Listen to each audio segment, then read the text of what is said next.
In a world focused on survival, happily ever after feels like more of a fairy tale than ever. If you could just fight hard enough and long enough, you might be able to free yourself of the bullshit that grinds the rest of us down. Let me tell you about two love-struck fools who have chosen to fight that fight together, and the storm they didn't see coming.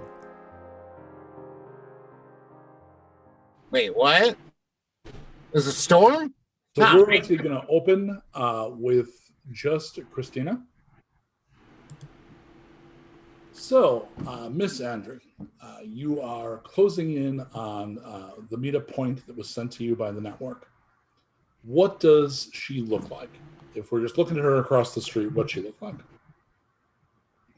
So she walks up and she is dressed in all black. She's got knives across her in the same way that someone would have like bullets, but they're all just knives going up. They're sheathed, so they're safe. She's not cutting herself. But there's like, she's good. And she's got on these really nice leather moto pants and across the waist, like a fanny pack, but it's on her side and it straps around her leg with a double buckle. And combat boots. And your pack is not unfurled, right? You just look like you have a heavy backpack. She's actually dragging along her bag. Okay. Because she's put everything she possibly could need for this encounter. Well, you have cybernetic wings. So when they're folded up, they look kind of like a backpack. And I'm just assuming here, because of the fact that angels are notorious nemesis villains in this setting for most people, that generally you unfurl them when you want to freak somebody out, but don't walk around looking like Lucifer. Well, as much as I enjoy being terrifying, I like to save a little bit for later. Right. All right, well, you were told to meet up with somebody that was just named the Weasel, and you see a dude who is literally a weasel. He is a half-beast mutant. So it's picture putting Steve Buscemi and a weasel in a telepod accident. So you have like a Buscemi weasel guy, and that's what this dude looks like. A Bushiesel, if you will. A Bushiesel, yes. So Bushiesel is standing there, and you can tell he's looking around. Whatever he was told, you're very obviously, in the same way he's very obviously who he is, he gives you the look of, oh, well, clearly that's what I'm looking for.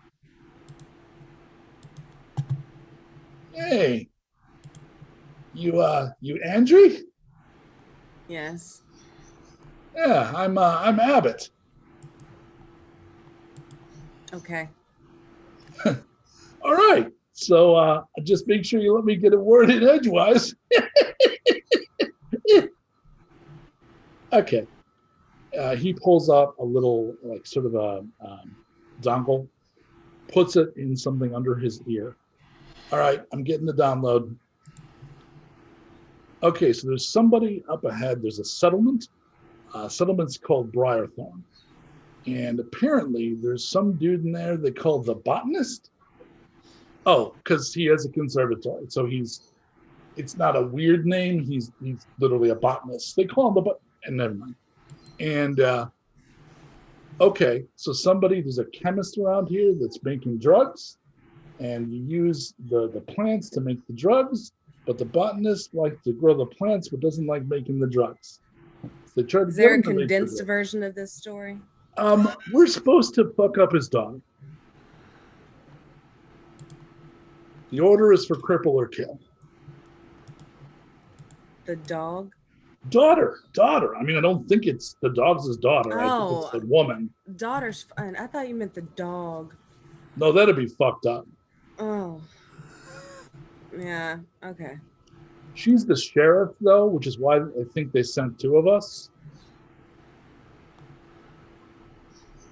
Oh, you're coming with me? Yeah, I'm a gun guy. Supposedly you all I heard about you is you tear people up.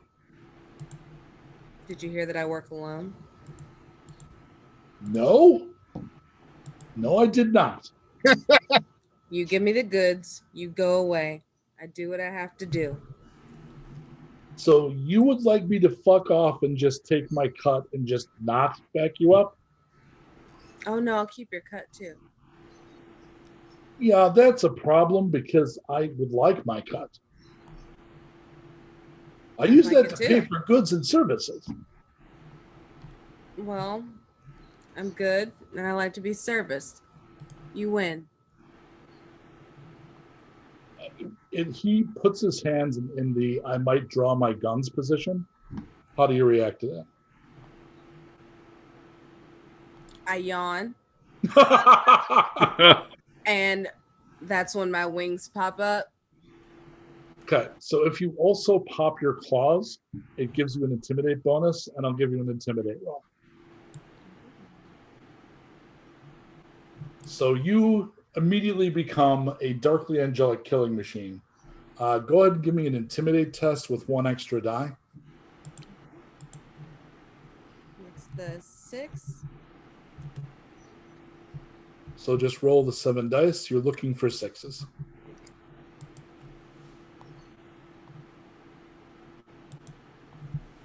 If you're using the die tray, you just put it in that little text box at the top, and you hit the die, and it should roll the dice.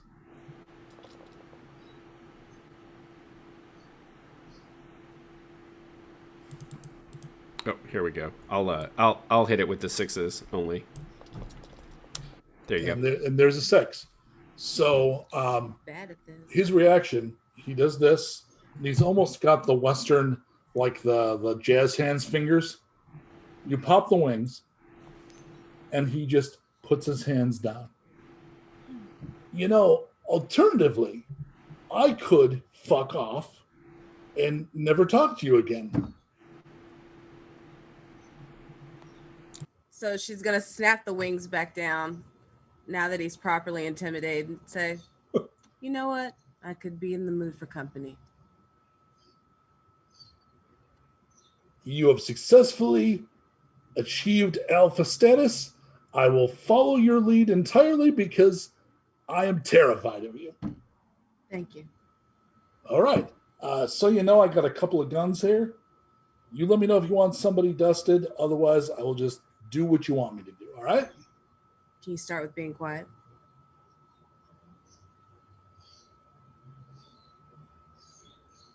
We're going to just do a wipe of you and the weasel entering the town. He is muttering, I might have snuck in, but I'm not the one making the call. And towards you is heading a woman who looks a little like Bindi Irwin. If Bindi Irwin is a name and a look that's familiar to you, it's Steve Irwin's the Crocodile Steve Hunter's Irwin's daughter. daughter. She just had a baby. She got Yep. married last year. Very she had specific to change all of her look. stuff because of quarantine. Just random pop fiction. Yep. So she looks a little like Bindi Irwin in a sheriff's getup, like a sort of like an outback looking, little rugged, older than Bindi is because I think she's in her early 20s. This woman's in her maybe late 30s. Dirty blonde, looks like Mindy a lot Irwin. of law enforcement I know, looks very tired all the time. Is there a bell? Yep, you're near the middle of town, and there's the traditional pull with the alarm bell. I'd like to ring the bell. Her response is to sigh deeply and head over towards the clearing in the middle of the town. The secondary response, which may have been what you're looking for, is most of the other people get the hell out of the way. They see Are you a tall person or a shorter person? No, I'm 5'5". Okay. So your aura is considerably taller than that, I would I think. project like 7'2". Yeah, right? So your aura is Torg sized. So the people react like you're, this enormous person. They all fade a bit. And she heads over. You could have just cleared your throat or waved or something. Can I help you?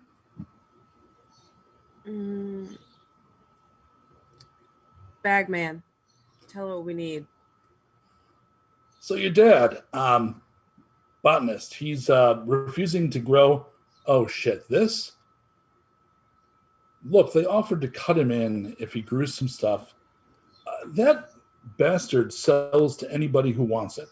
Doesn't matter who they are, how old they are, what the situation is. That chemist is shit. And my dad doesn't need the money. And, I support his decision. Oh. And she looks over and deflates a little bit. Yeah, okay. So 2 of you?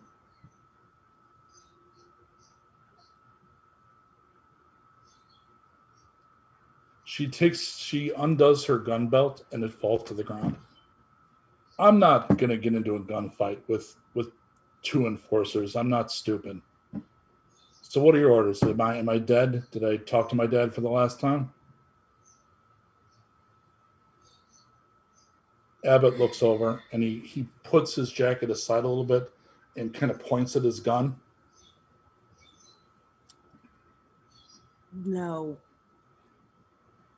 Just get out of my way and point me in the direction I need to go.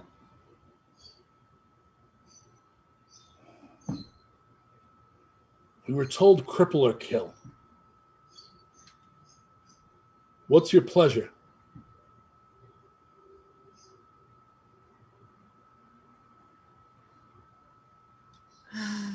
So I'm actually going to insert a montage memory of you having a brief. Can you give me the 2-up with Whip and Andry, please?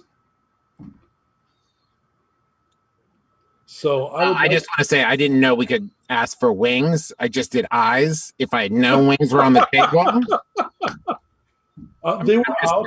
She took the last pair, man. I'm sorry. Oh man, I know. Like there's just limited supply. So this is back about a month ago, and you've already become a couple, and you're having a discussion about why the hell you're getting out, because you've learned that Andry kind of likes what she does. So you're explaining why you don't.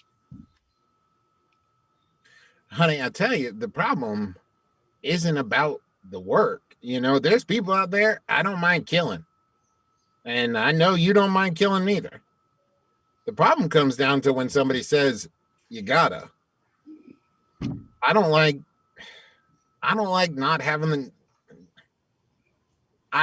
not being the one making the decision. You know what I mean? If I want to, I will. If I don't, I won't. That's how it should be.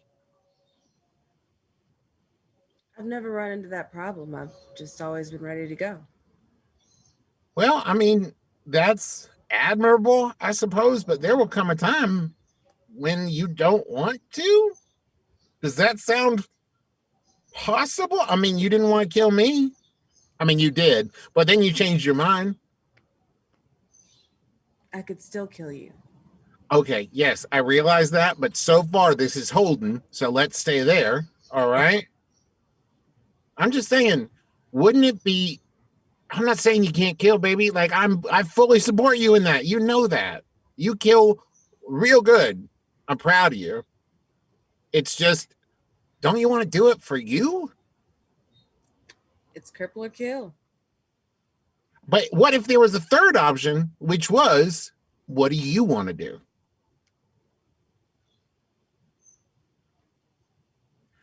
I never want to have to say that again.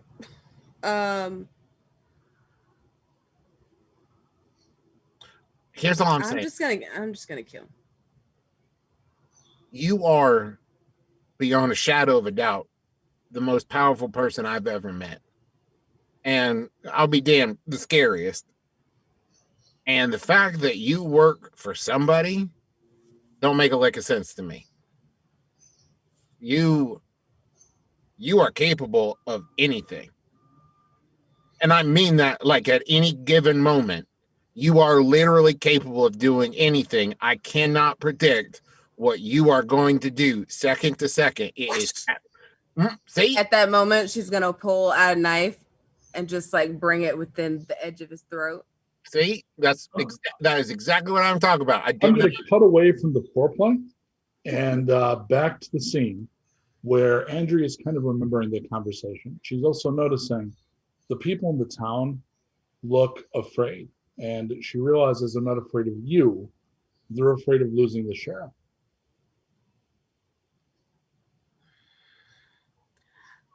I understand that there's an order, but I also understand that as fun as it would be to fight my way through a crowd, they're not going to respond too well to me killing their sheriff.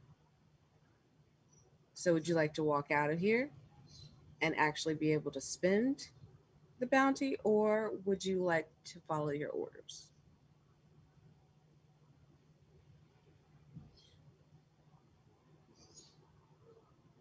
You know, if you don't complete this contract, they're going to come looking for you.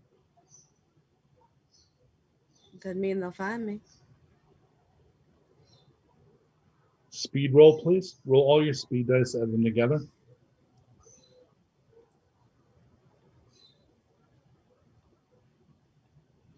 On the main sheet, it's in the lower left quadrant of the sheet. There's a combat summary. Mm-hmm.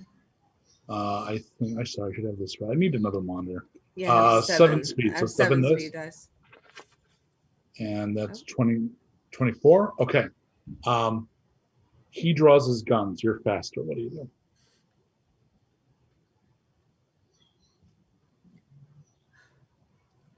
If I wanted you dead, Oh no, okay, you can't talk. If you talk, he will shoot you. This is literally initiative. Like you can dodge, attack. Like if you start talking, which you can do, it'll be a delay because he's literally just going to shoot you.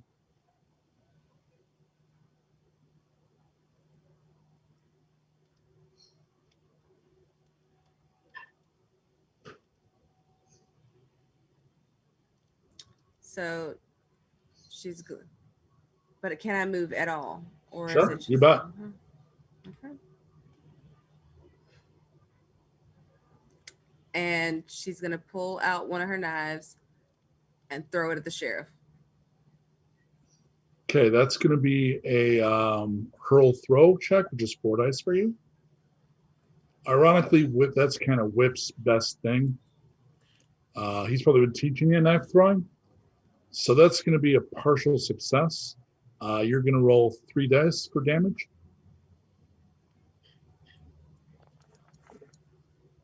All right, so that's going to be 1, 2, 3, just a couple of hits. The gunslinger with you will turn his guns on the sheriff. He gets lots of 6s. You hit him in the shoulder. He steps back a little bit. There's a gasp from the people watching. He's a 2-gun guy. He just starts shooting. You know after the first 2 shots that she's dead and just dropping, but he's going to just unload. He's got revolvers.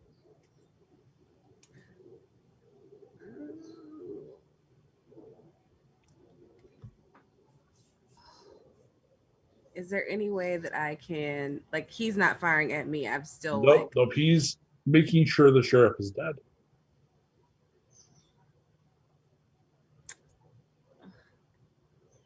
I'd like to throw 2 knives at his heart. Okay. You are better. Go through the back. I can do.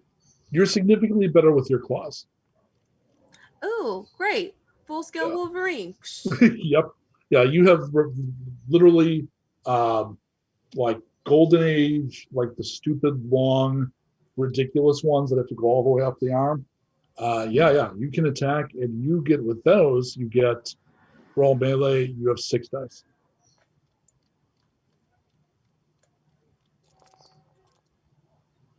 Okay. Wow, that's. Oh no, you have mastery, but you have no 5s.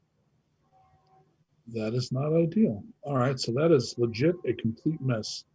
All right, he will turn, and he is going to try to shoot you. What the hell? Thought you were. Oh, he gets no. He misses. You can attack again. Go ahead and roll your 6 dice.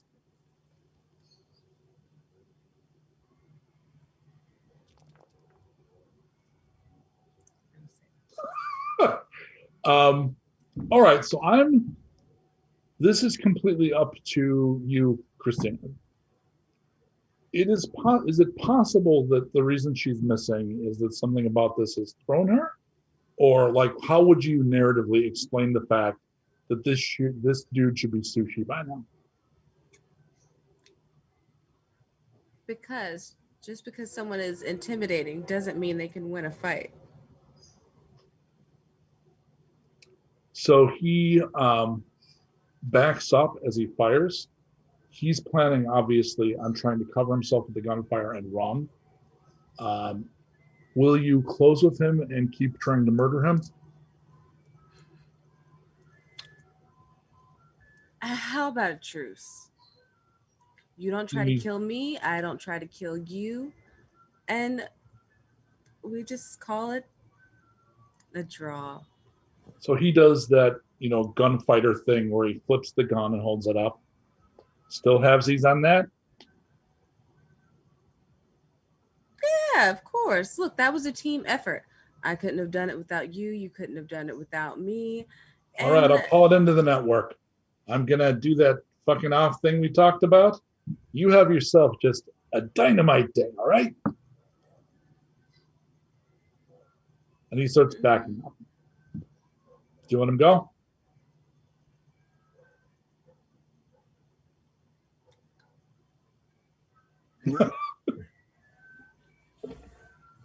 No, I'm gonna let him go. I'm gonna let him go.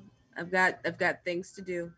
So the last thing we're gonna do is, from your point of view, we'll see that you will see before you leave the settlement, the daughter's daughter draped over the dead sheriff. Right. We will then cut. Let me have the whole screen, please, Colt.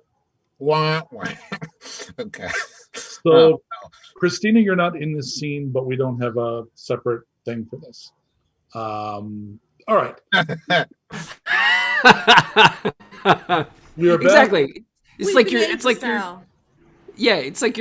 baby. It's like you're invisible if you cover your own eyes. We're back at the wedding sip drive-through wedding shop.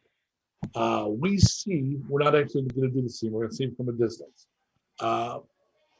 The group is essentially cutting Boone loose. He's recovered enough to have his wits about him again.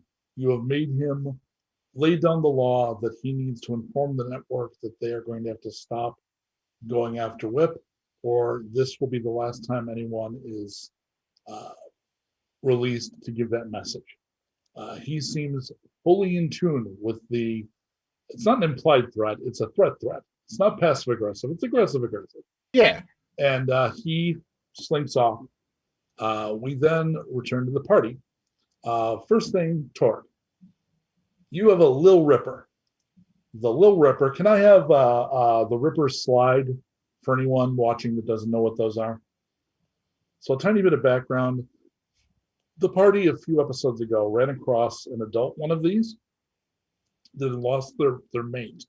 And it had little, I think they were like mango size pods on its back. And they figured out that it was pregnant and that the thing basically kind of, could then nurse them when they came out and hatched. They helped the mother. The little pups bonded with Torg. The mother was very grateful. Either way, I mean, it's a horrible, deadly monster, but seemed grateful. Last episode, they ran into one of these running from an underground tentacle swarm of some kind that they didn't really identify other than that's awful. And this appears to be the sole survivor of that brood. So it is staying near Torg. Torg, you notice, so this is not a puppy, right? So it seems to be, if it's afraid or has another need, because it doesn't seem to have its mother anymore, it will gravitate to being by you. Well, Torg begged to differ. Baby Rip may not have original mom, but Torg new mom. Torg mom now. Rip, so baby Torg. How will Torg react to, and you don't have Winona with you, Winona's a party member who is legitimately a veterinarian. so knows a lot about these things. But Torg, Yes. new baby for Torg is not. He's kind of like emotionally unavailable, will like kind of wander off and just occasionally wander back. Are you trying to make it act more like Bork, or are you comfortable with it being a super independent, adorable, deadly, grotesque monster? Torg, very supportive mom. Torg want to make sure baby Rip okay. However, Torg also recognize independence of baby Rip, and that baby Rip, a very powerful, if tiny and very adorable, completely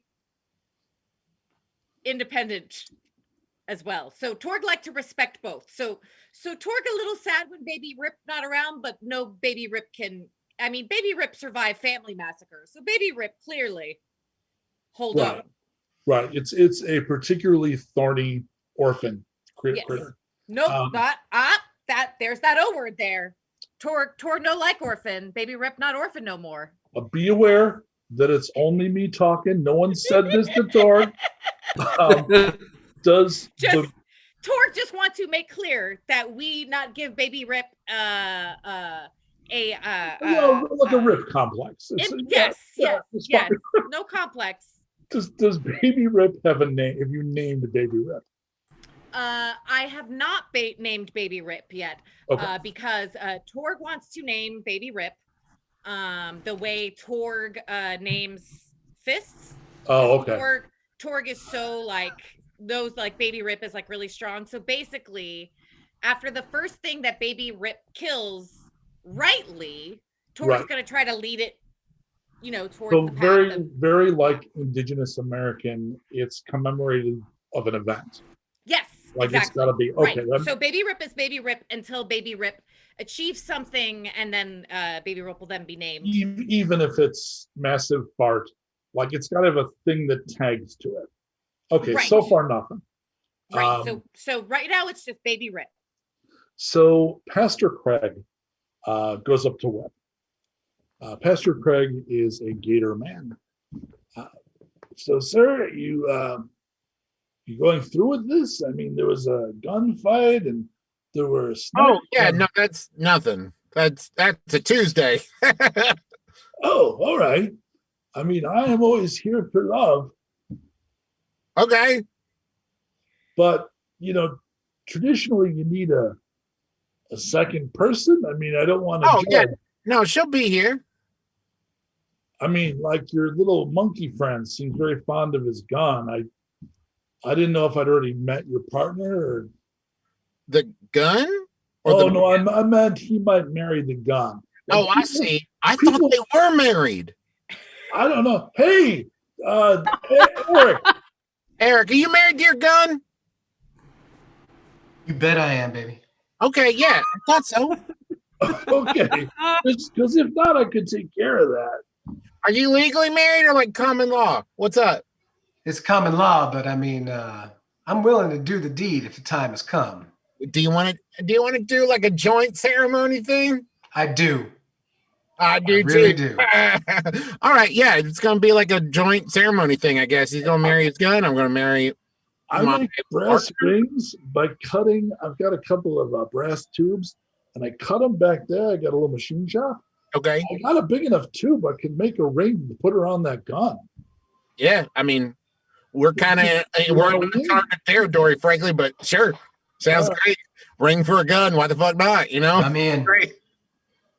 All right. Oh, I'm sorry, Erik. I didn't want to push you. No, I said I'm in.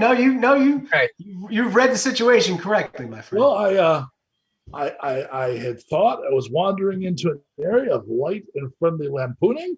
I have now found another source of enduring love, and I'm glad. Yeah, man. I'm just gonna go to okay, and the rest of the party. Hey, Pastor Craig, I just want to say your church is really understanding, and I appreciate that. Sir, I am a crock man. Fair point. Fair point. Yeah. So at this point, everybody except the priest who went inside sees Andry, as previously described, just literally walking down the road towards the chapel. This is about a day and a half later, Krystina.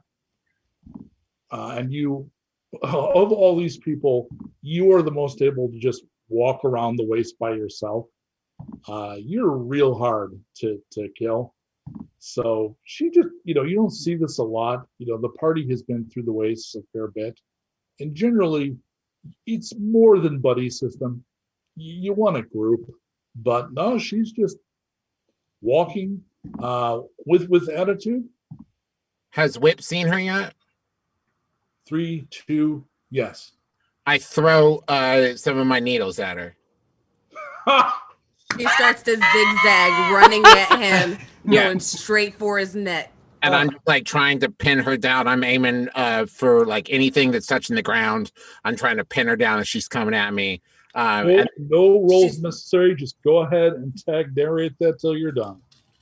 Okay. And so then she's coming at me. Those claws come out, and he immediately just like falls back and like slides between her legs and comes up with the needles again.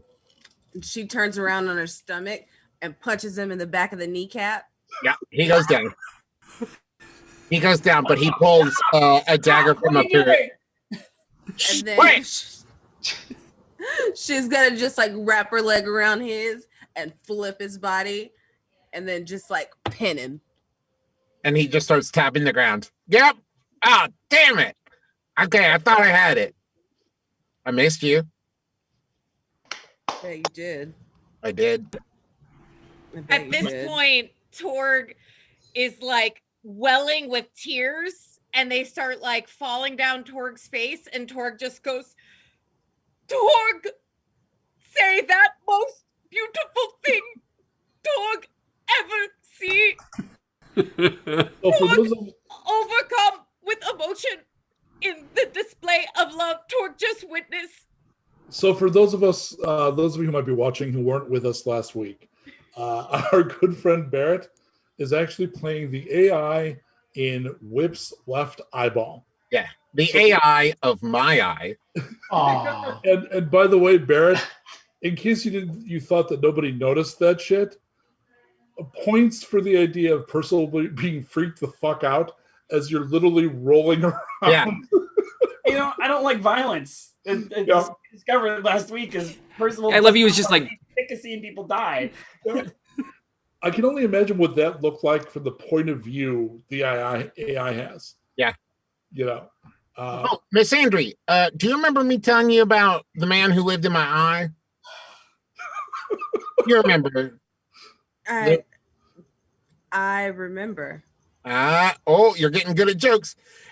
This is him. We put a little speaker. Say hi, Percy. Hi, it's nice to see you again. See? You can hear him now. He's in my eye. Yeah. Oh, I don't want to hear him. Oh, okay. Do you want me to take a speaker off? Oh, please. I just got this. Oh, no, man. Oh, Torg come to like P-Dog. Torg want to I don't care for P-Dog at all. Now I kind of want to turn him off. Oh, please. We'll leave him on for now. If he starts annoying you, though, honey, I'll turn it off right away. I promise. Could I just pop your eye out? Now, if you do that, how am I supposed to fight? Come on. You know what I mean? I could just... how am I supposed to look at you all loving? I mean, I could do it with one eye, I guess. No, please don't pop out my eyeball. It'll throw off. I'll have to throw away all my sunglasses. Torg, why don't you give us a physical description so that Krystina knows what you look like? Oh, yes. So Torg is over 7 feet tall, bordering on 8 feet. Very like stocky and built, strong, but very, very tiny like legs. They're still strong, but like, triangle. It's got a very like triangle type build. Torg is also in their mid-40s. Torg has beautiful green tinted skin, see-through lips on occasion, and a gorgeous, naturally obtained rainbow braid from the radiation has naturally turned their hair rainbow colors. Torg has a penchant for vintage 80s leather that Torg finds in piles. Torg is got super tiny ears for their size. And now Torg has a baby that is sometimes attached and sometimes not. That is a very cute little ripper. That's him. Jen, I think I figured out the build. What's the name of the guard from Emperor's New Groove? It's Kronk. Kronk is shaped like that. Yeah. Yeah. And I've probably told her about Torg, right? Like I went to meet Torg. Right, because Torg was your aunt, so you would know who that is. But somebody who you don't know who it is, Shannon, can we have a physical description of Lord Navad?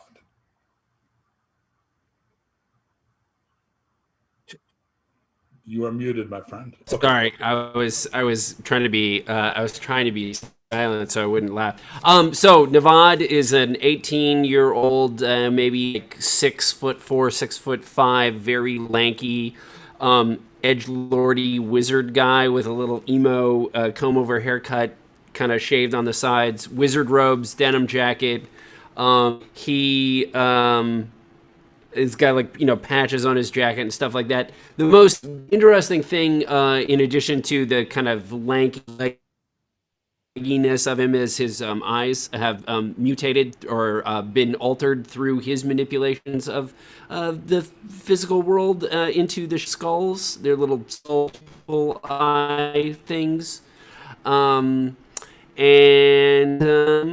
yeah. That's Lord Navad. Can I have? And last week, he can. I haven't. Yeah. Anyway. Can I have a sense check from you, please? This is the magic one.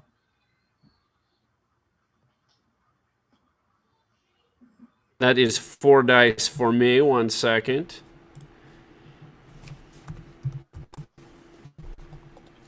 Oh man, I'm rolling terrible tonight. I got no 6s or 5s. Never mind. Must not be important. So Erik, okay. What does Erik look? So Erik is short, but within the bounds of normal. He's not quite a dwarf, but he is pretty short.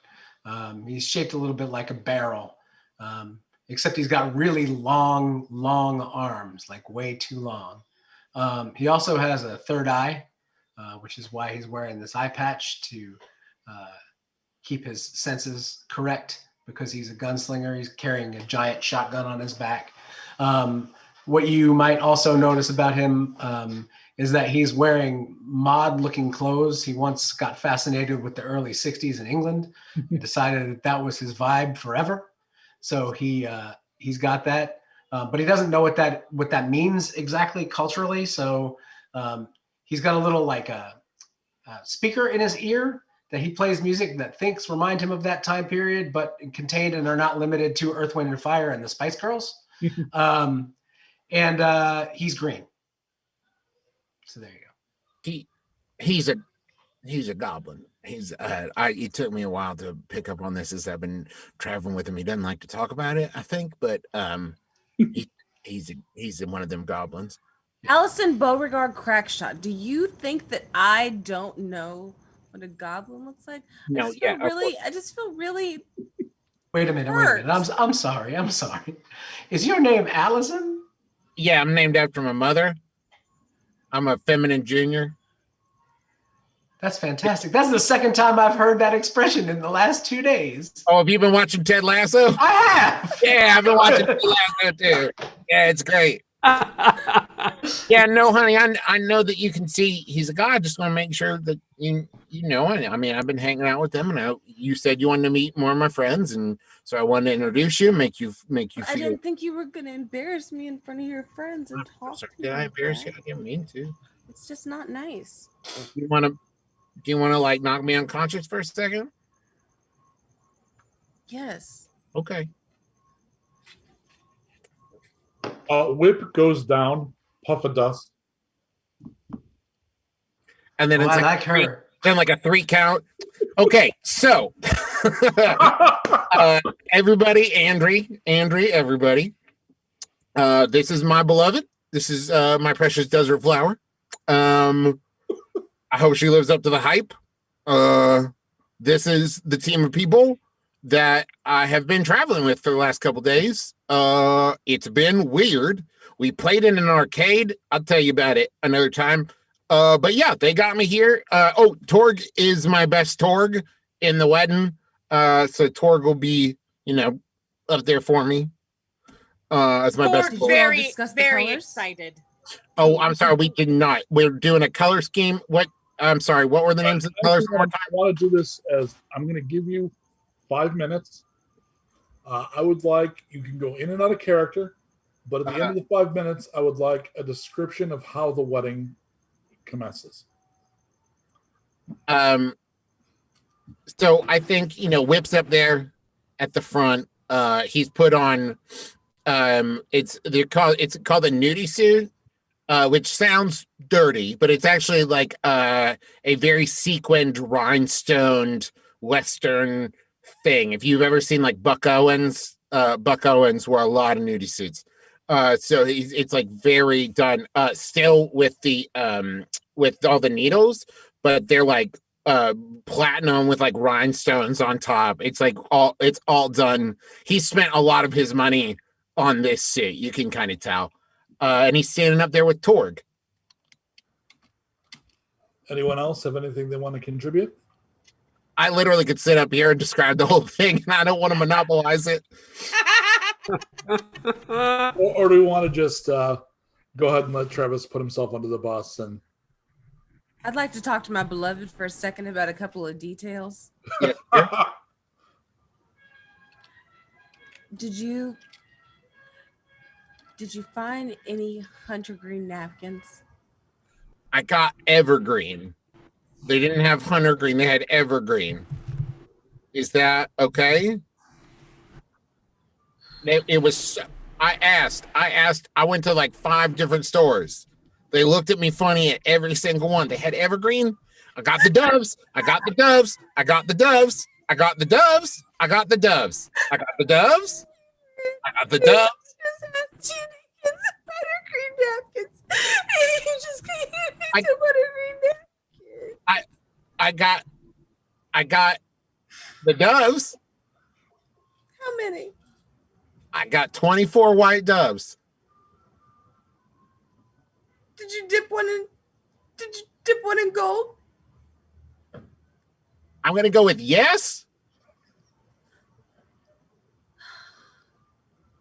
I'm sorry. It's been a stressful couple of days. No, I understand. I know how it can be. I'm going to put on my suit. Everything's going to be fine. It's a lovely day. It's a lovely day. Say it's a lovely day. It's a lovely day. This is our day. It's a great day. I'm so happy. I love you so much. I had an idea that I just want to float by you for the ring part. What if I like threw the ring onto your finger? I could do a flip and catch it. Yeah.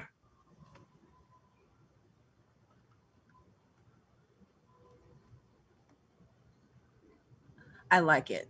Okay, you are the best. I'm the luckiest man on earth. Thank you so much. You really are. I really am. Yes. She looks around to make sure no one is looking, and she says, I'm the luckiest person in the world. I love you. Mm-hmm. Okay. So Erik? sorry, I just want to add one visual thing. So Yeah. while Travis and his beloved are having this conversation, and he keeps saying, I got the doves, I got the doves, I got the doves. Behind her, you see Torg walking up with arms full of doves. They're just like on Torg's arms, like branches. And Torg's walking very excitedly. And right when she says, did you dip one in gold? Torg stops. We hear Whip say, I believe so. And then you just see Torg walk backwards slowly and then take one bird off and run out the church. Clearly, to go then dip it and Take care of business. I Yeah. have to tell you guys, my emotions have just been really raw for like the last couple of weeks. This has been crazy. Doing that scene, talking about this fake ass wedding, made me kind of teary. Made me a little bit like, oh, love ain't it grand? Someone in the chat just started. Oh, go ahead. Hey, buddy. Like as we're away, and you're getting ready, whatever. Hey, buddy. Look, I know I haven't said anything, and look, I really like Andry. She is awesome, and I would be totally happy to look at her through your eye. Forever. I just think, this is your last chance to think about it, right? To really start reaching up for the speaker. Hey, buddy, I'm with you when you sleep, and you've been tossing and turning a lot, and you've been saying things in your sleep, man. You've been like saying what? Wait, like what? It's just like, ow, oh no, oh no, hey buddy, those are good sounds. Are they? They didn't sound good. You don't know what I'm into, Percy.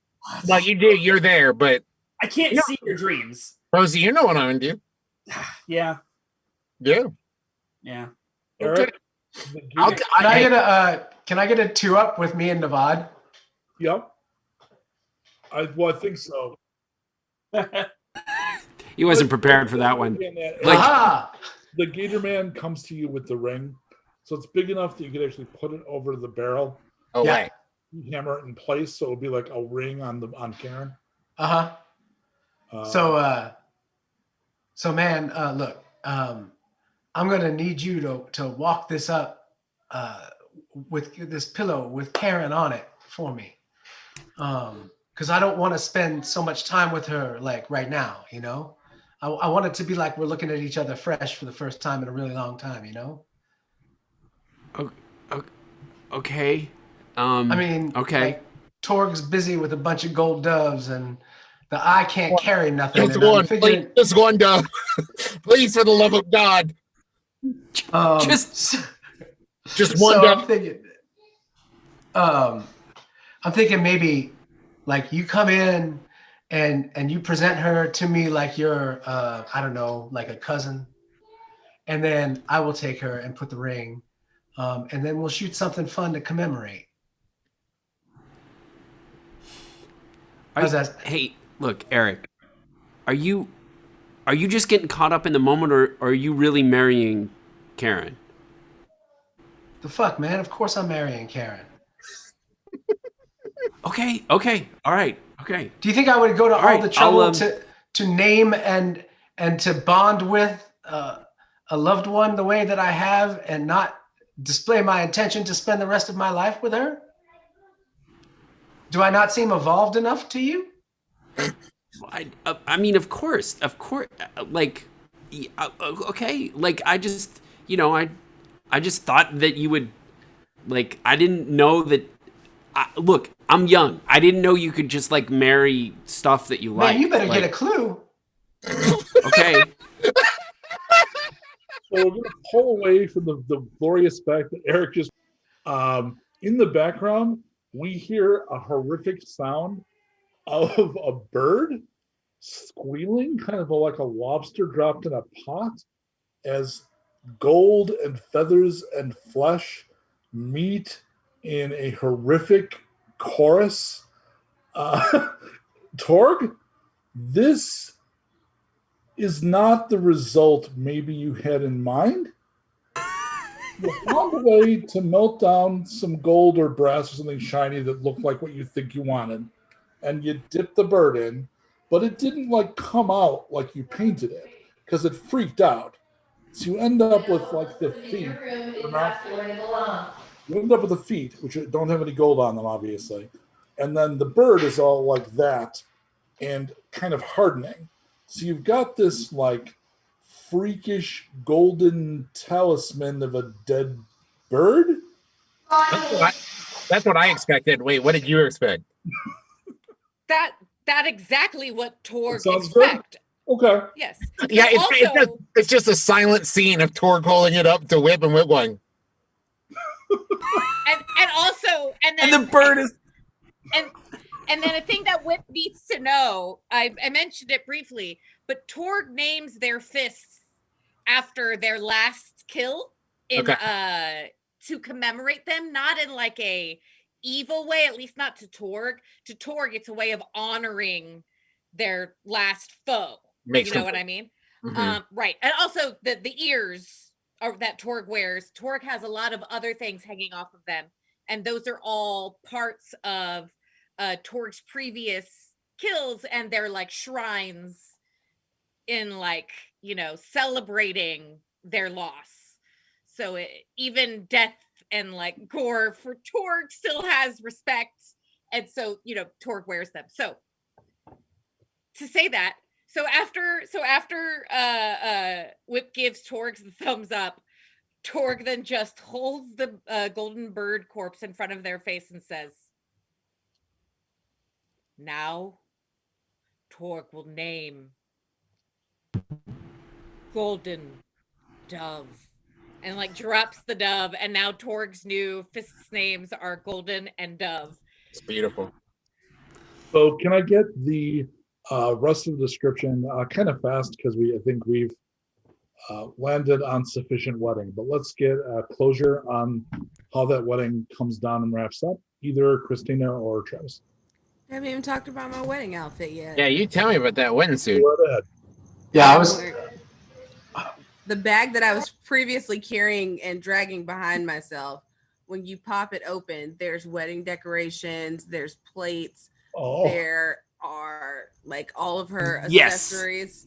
And so she's got a nice pair of black heels, but they're a platform wedge, so that way she can walk them quite comfortably. She's got a pair of skinny jeans, like they're not just skinny jeans, but they're like a skinny dress pant, like a straight leg. Skinny but slack. they also come, it is a slack. It's a slack. They're great. And a really nice belt, like a fitted jacket. It's cut in, a popped collar on a white shirt. Damn. It's great. Oh my God, you're doing a Bowie. You're doing a Bowie outfit for your wedding. Yeah, I also have on a vest as well. So it is a three-piece suit. Oh man, when you come down the aisle, Whip is like crying. His left eye's like shorting a little bit as the tear comes out, mixed with his gremlin aura. And Percy, sorry about that. You're okay. Can you fix that real quick? My eye's leaking. I also love the idea, Krystina, that we'd have like a super flashback of her walking through like a ruined party city with your duffel bag, just like picking stuff up, and like the camera would catch like the two people you killed, so you could just, shop at your own leisure. Why are the only accessories gold Mardi Gras beads? Yeah, right. And when she gets out of the front, Whip whispers, "Do the wings, honey. Do the wings, please. Please do the wings. Do the wings. Oh, please."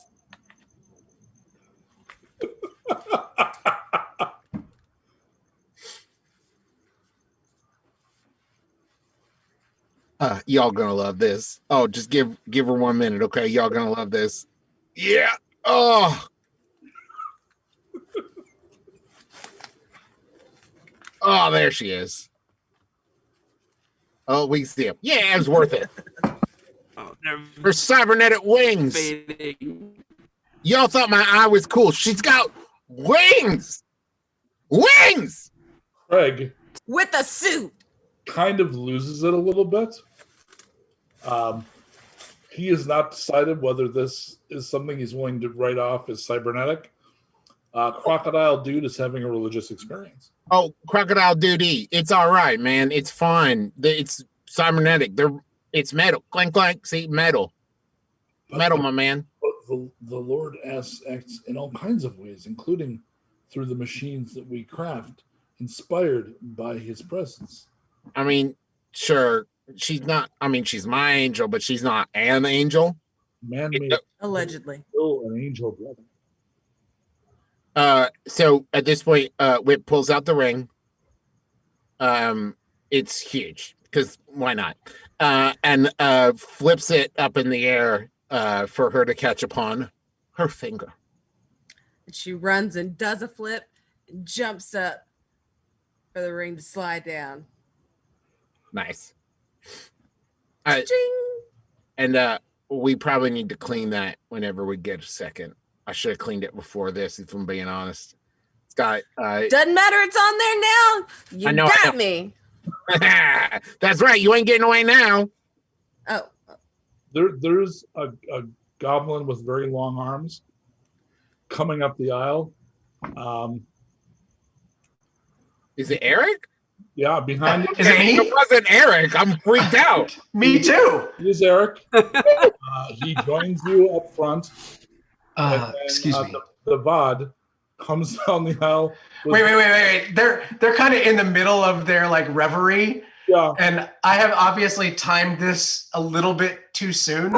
Yep. So I come up and sort of awkwardly kind of like not push them, but sort of gently suggest that it's my turn. Oh, sure. Sure. He's gonna carry his gun. Sorry. Yeah. Karen. You weren't, Her name is Karen. Mary's gun, Karen. You weren't here for that part. could you not wait 45 seconds? I mean, Any longer than that, and I'll have to kill you. We have the preacher. Oh. She's not joking. I have a good idea for our wedding night antics. You and your There gun? won't be any if Yeah, you why don't don't give me my 45. You should give her 45. Hey, Erik. You should give her 45 seconds. I mean, Erik. I'm going to do it because You you're a have blushing bride on a wasted beautiful more wedding day. time than I have to spare. Sit down. Erik, just a minute, please, Erik. Please. Only Okay. because Percy and I are friends, I will step away. It's so nice to meet you. I love that I'm getting to meet Allison's friends, but please have a seat. Okay. Hey, Imagine, he looks at Craig and he's like, only imagine the tension on the VOD. I'm picturing the 18-year-old kid holding a gun on a pillow with all of that going on. I also a little like We're losing you, Shannon. he's fading on out. the gun. Oh no, he's Like, phasing little away. Remix. He's being beamed up. Oh no. Oh no, okay, say it. So Navad is standing there awkwardly, but he put a little veil on the gun, and he keeps like kind of trying to awkwardly adjust because it's just like it's all he can do. It's like feels very nervous and awkward about the whole situation. Okay, honey, let's finish our part so that nice goblin can marry his gun, Karen. A totally normal thing to say on any day. It's our wedding. I want to enjoy this moment. Of course. And I also would like to tell you something. Oh, I'm retiring.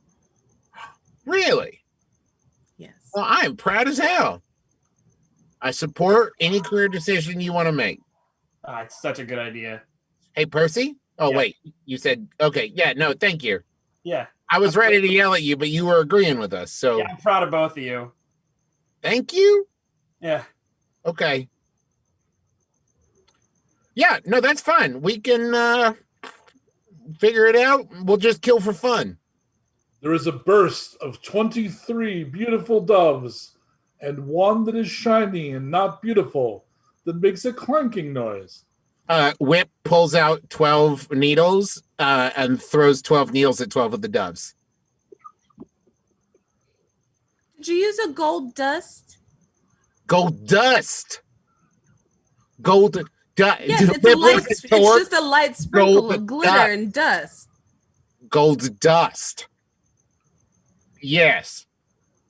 What did you think I'm... Yeah.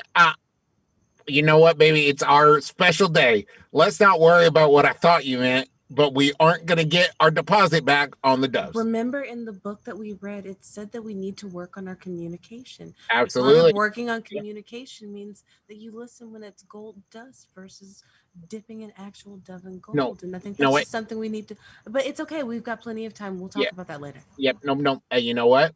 I respect that. I acknowledge that it was my fault for not listening. I got so caught up in the moment. I didn't I should have asked if I was unsure. I was too afraid to look silly in front of you, and I apologize for that. You know what? I've been venting my frustration onto you. That's something that I'm working on moving forward. I'm extremely sorry. I've even taken it out on something. But you know what?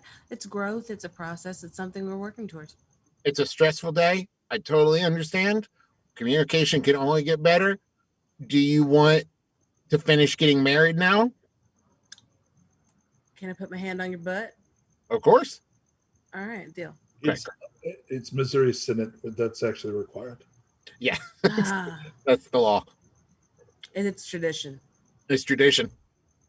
Excellent. So he concludes the marriage. So there would be a separate ceremony once that's completely done, and there's at least 45 seconds after man and wife. Yeah, there's enough of a break that it feels like a separate occasion as far as Andry is concerned. Erik, Karen has walked down the aisle by your young friend. Mm-hmm. You have recently cleaned and oiled her. She looks beautiful. The ring is in the hands. You have the ring. He provided you with a ring for you. So I wasn't sure who to give this because no hands. She Yeah, give it to me. Done. So I put my ring on myself. Okay. And then I put the other ring on Karen. And then I say, love is a strange experience. And sometimes it stays and sometimes it goes. And whereas literally nobody else on the planet is trustworthy enough to stick around long enough, I know that you will never go anywhere. And therefore, I give my heart to you. I give my soul to you. And I give everything that I am and everything that I have to you, because everybody else sucks a great deal. Make a willpower save for me. That is legitimately more beautiful than a lot of real ass vows I've heard at real ass weddings. Thank you. And it was to an inanimate object. Yeah, I love it. I have saved. Okay, so it kind of works, but so you in the middle of that speech, you kind of stammer a little bit, but then get through it. But her ghost is with you, and you don't completely shut her off. Okay. So it kind of does work. You kind of lampoon the ritual, you focus on what you're doing, and it does make you feel a little bit better, but there's that almost at the end, and I don't know if you'd ever share this with anybody, but there's that almost damn it of it wasn't the slamming the door you hoped it would. Yeah, but I wiped the tear away anyway. Yeah. And those that know you well, being your companions, probably not Torg is not perceptive in that way, but maybe Navad might have seen like the fleeting, because, and again, for those watching that may not know this, I won't go completely into it, but Erik has a very sad backstory involving tragic romance. So Navad, you'll see just in the middle of that proclamation, the shadow of that sadness and that darkness that you saw before, but he gets rid of it and then kind of smiles, everybody's a dick, and hugs his gun and puts the ring on. It's all good, but you know that it's not okay. It's not all good. Whip is completely unaware of this and grabs like a hymnal or a Bible or something, whatever's around, and throws it up in the air and says, "Pull!" And then I turn and smile at Whip and rack Karen with one hand and just thank you. Boom. And it's enough because it's a rifle at close range and it actually tears the pieces of the Bible, and it rains sort of lovely. I think the cutaway, Mike, would have to be like the after school movie or like the Hallmark He Married His Gun.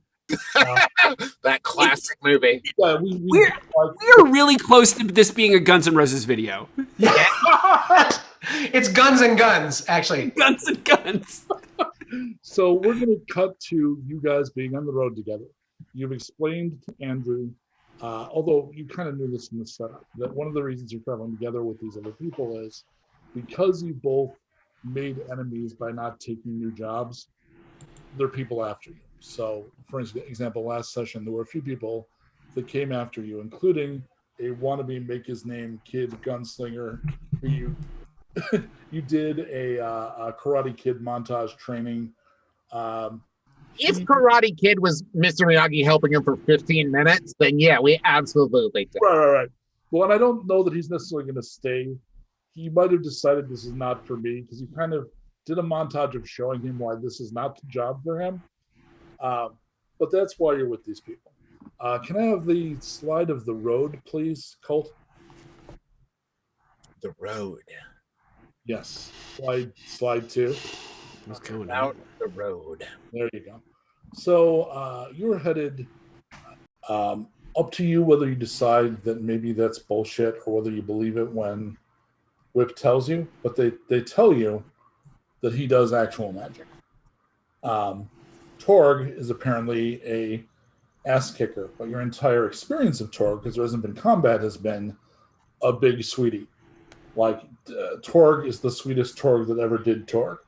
So there really isn't a lot of evidence of ass kickery when Torg's switch doesn't go on and Torg doesn't decide it's time to kick ass. The only hint would be Torg's weapon is a big stick with a cinder block on the end. And the cinder block has metal straps around it and dried person chunks and blood, which have probably not been cleaned off to make it look more forbidding.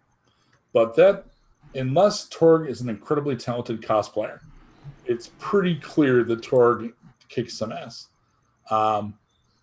Obvious what Erik does. Erik does the gun that night. Not literally. Wait, does Erik do the gun literally?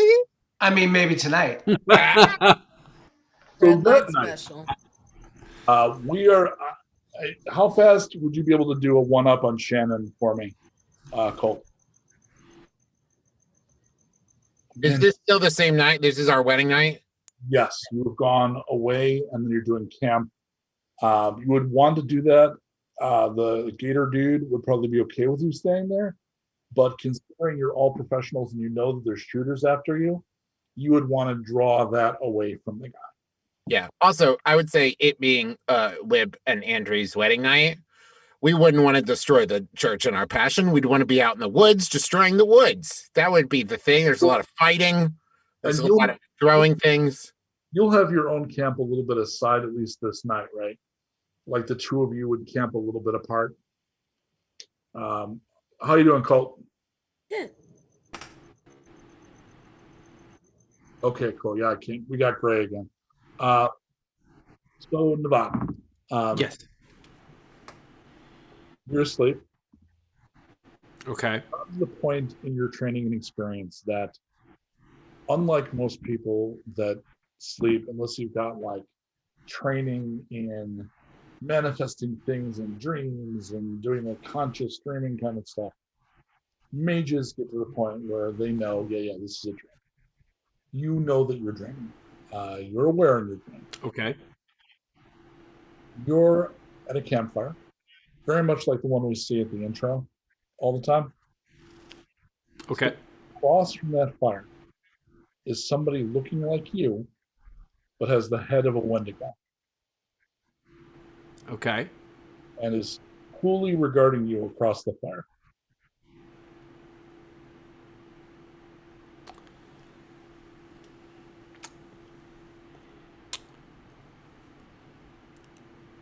Hello. I see you sitting across the fire from me. Power save, please. Willpower save? Yep. Okay. Fortunately, mages are masters of willpower. They couldn't do the things they do. I am rolling 7 dice. And, oh my lord, I got 2 partials. Oh my god. What is your rolling today? It leans in and says, I don't know, man. I don't know what's going on. do not What did he call say? that which you cannot put down. Devad wakes up. Torg, you're not quite asleep. You're ostensibly on guard, but you got pretty good awareness. You tend to catnap. Erik's doing whatever's doing. Erik's doing in Erik's tent with Karen. We're going to allow that to just be. Whoever wants to fanfic that shit, just go right ahead. It's wholesome. I promise you, it's wholesome. Yeah. Yes, the term wholesome doesn't help. And we have Whip and Andry are over to the side a bit more, and that's an active crime scene over there. Torg. I don't know. It might. That's active initiative.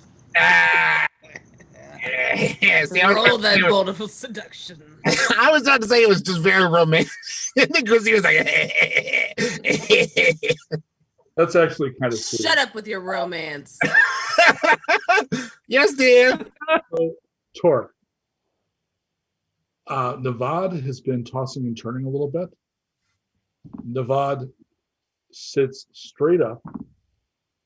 His head bursts into flames, and he's got horns. It's like a elongated skull with horns. And he looks over at you and says, "Hello."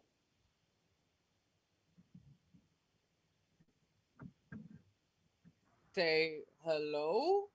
Navad, make a willpower Who are save. you? Okay.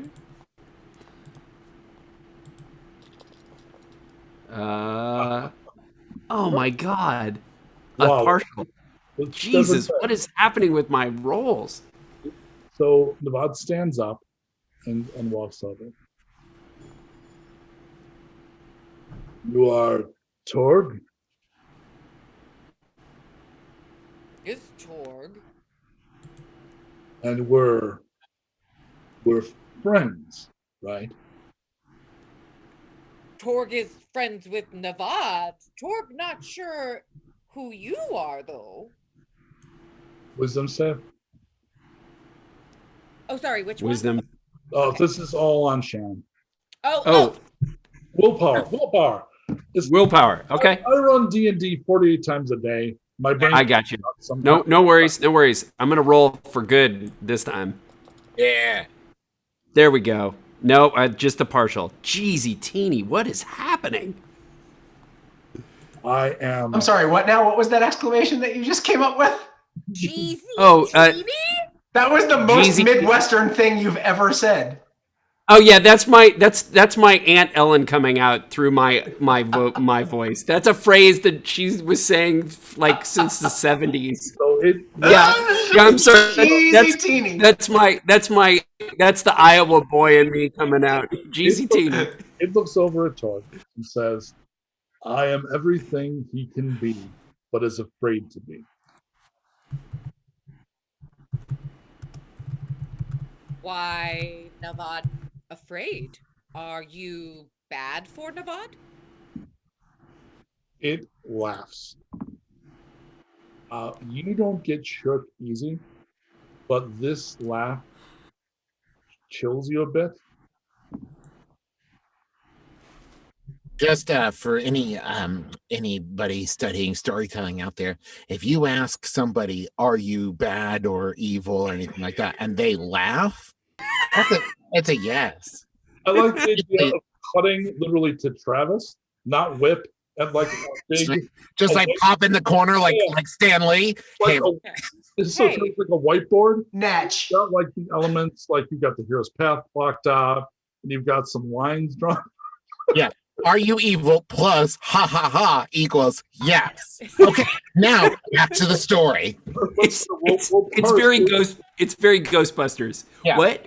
one part. Let's see if Navad can make a willpower save. Let's see Oh my what God. happens now. Actually, I got it. I'm out of Midwesternisms to say if I roll terribly. So let's see here. Well, there's Land of Goshen, there's Lord of Mighty, there's a Swan to John. Come There on. we go. I got two sixes. The story was about to take a turn if you didn't make this one.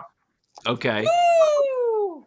So yeah, there's only so far I can push the he's failed like 18 in a row line. Yeah. Okay. Did you see the sequel to the horror movie Stephen King, It? Or you mean part 2 or no? The Godfather? Frozen Pet Dude? Cemetery? Pet Cemetery? The Shining. Doctor Sleep. Did you see Oh, Doctor Sleep? yes! I did not. I On did. my- I on did my not see birthday. Doctor Sleep. Okay. In my Saw opinion, Coco. it's one of the best things based on King's work ever made. It's amazing. I loved it. We saw it It's on my amazing. birthday. That was like, that was my request, and it was during the day. The It was like director's 3 cut, of us. Jen? It was great. If you haven't seen the director's cut, see the director's cut. Yeah, it's on my list. Yeah. There's a bit there that I'll describe for others that Shannon will just nod because he's a very skilled improviser. He'll pretend that he knows. Yes. So Yeah. there's Yes. a thing in there about boxes that the kid builds in his mind to get rid of the creatures that are haunting him. So he makes traps for them in his brain and then locks them in these boxes. Navad kind of does that. There's a bit of training that you had with your mentor at the Shire, and it was about defending yourself. And he taught you something like that. So you feel yourself being out of control. So you take your power, which to your mind, you don't know that any of this is happening. It's just your head's on fire. It feels like just your head's on fire. It's like, I didn't trigger that. That's weird. So you pack it back up and stuff it away and turn it off. So you basically wake up and you realize you're standing kind of face to face in an almost aggressive way, like you're a little too close, like someone that's trying to be intimidating, with Torg. You're looking right at Torg. And right before Navad wakes up, of course, right after scary Navad laughed at Torg's question, "Are you evil?" Torg just simply responded with a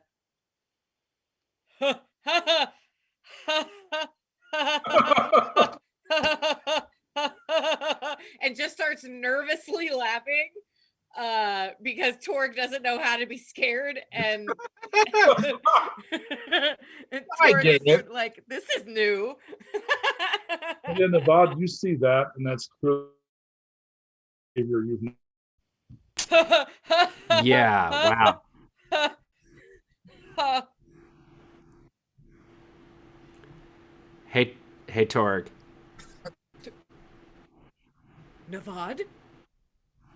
Yeah. Wait. Navad.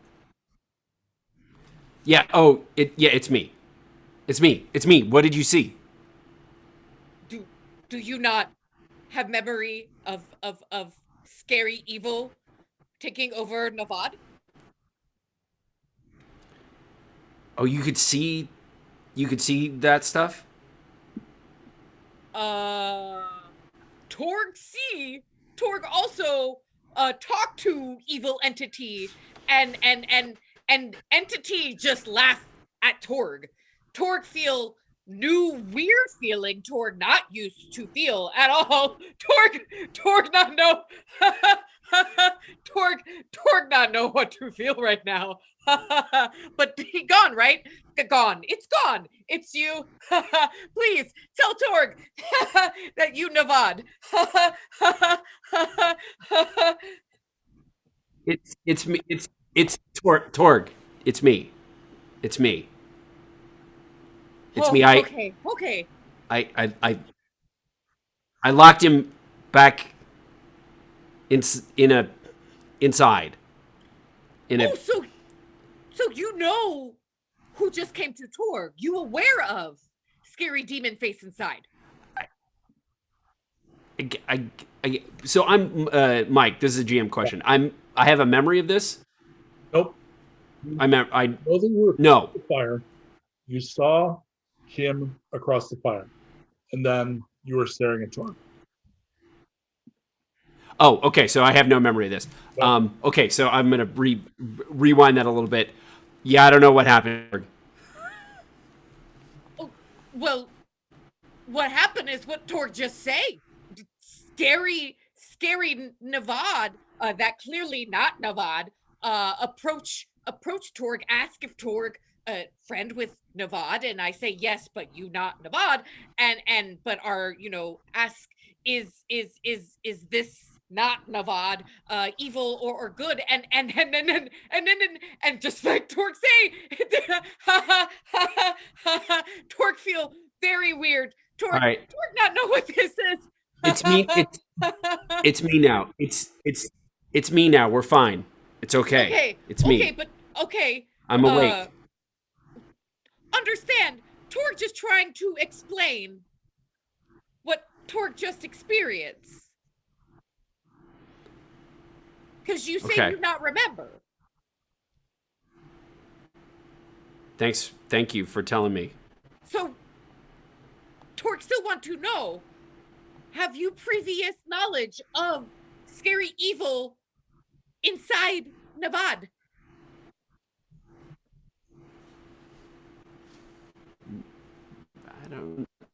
I don't know. Maybe. Wait. Kind of. Torg, okay. Torg very smart. Torg confused by this. Is it a how? I have how kind of? There's no Torg. Torg, I have you. Torg not understand what's happening right now. Torg very confused. Hey. Okay. Torg, when you sleep, do you ever have dreams? Of course, Torg dream. What not dream? Torg dreams. And okay, and then when you wake up and you go, oh, that didn't happen, or that phew, thank goodness that was not real. You ever had that feeling? Well, that's me, but sometimes I can make things be real, I guess. But it's all still a little confusing to me. Okay, Torg confused. Torg thought you just say you not remember.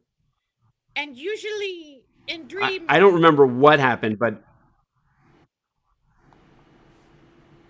So it's like the opposite of a dream, where, like, I don't know what happened, but I guess it did. I think we'll pull away from there. In my mind, yeah, it's probably a good idea. That's a 3-hour conversation that goes through 2 circular loops. Probably. So we kind of do that thing where we pull back and they're still talking. Erik. Right.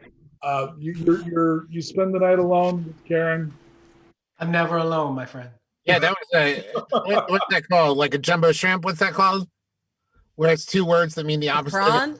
It's a paradox. Yes, you're alone with your gun. It's a paradox, smartass. Like a large shrimp. Like a large shrimp. I still think shrimp, yeah. The best. Yes, it's a king prawn.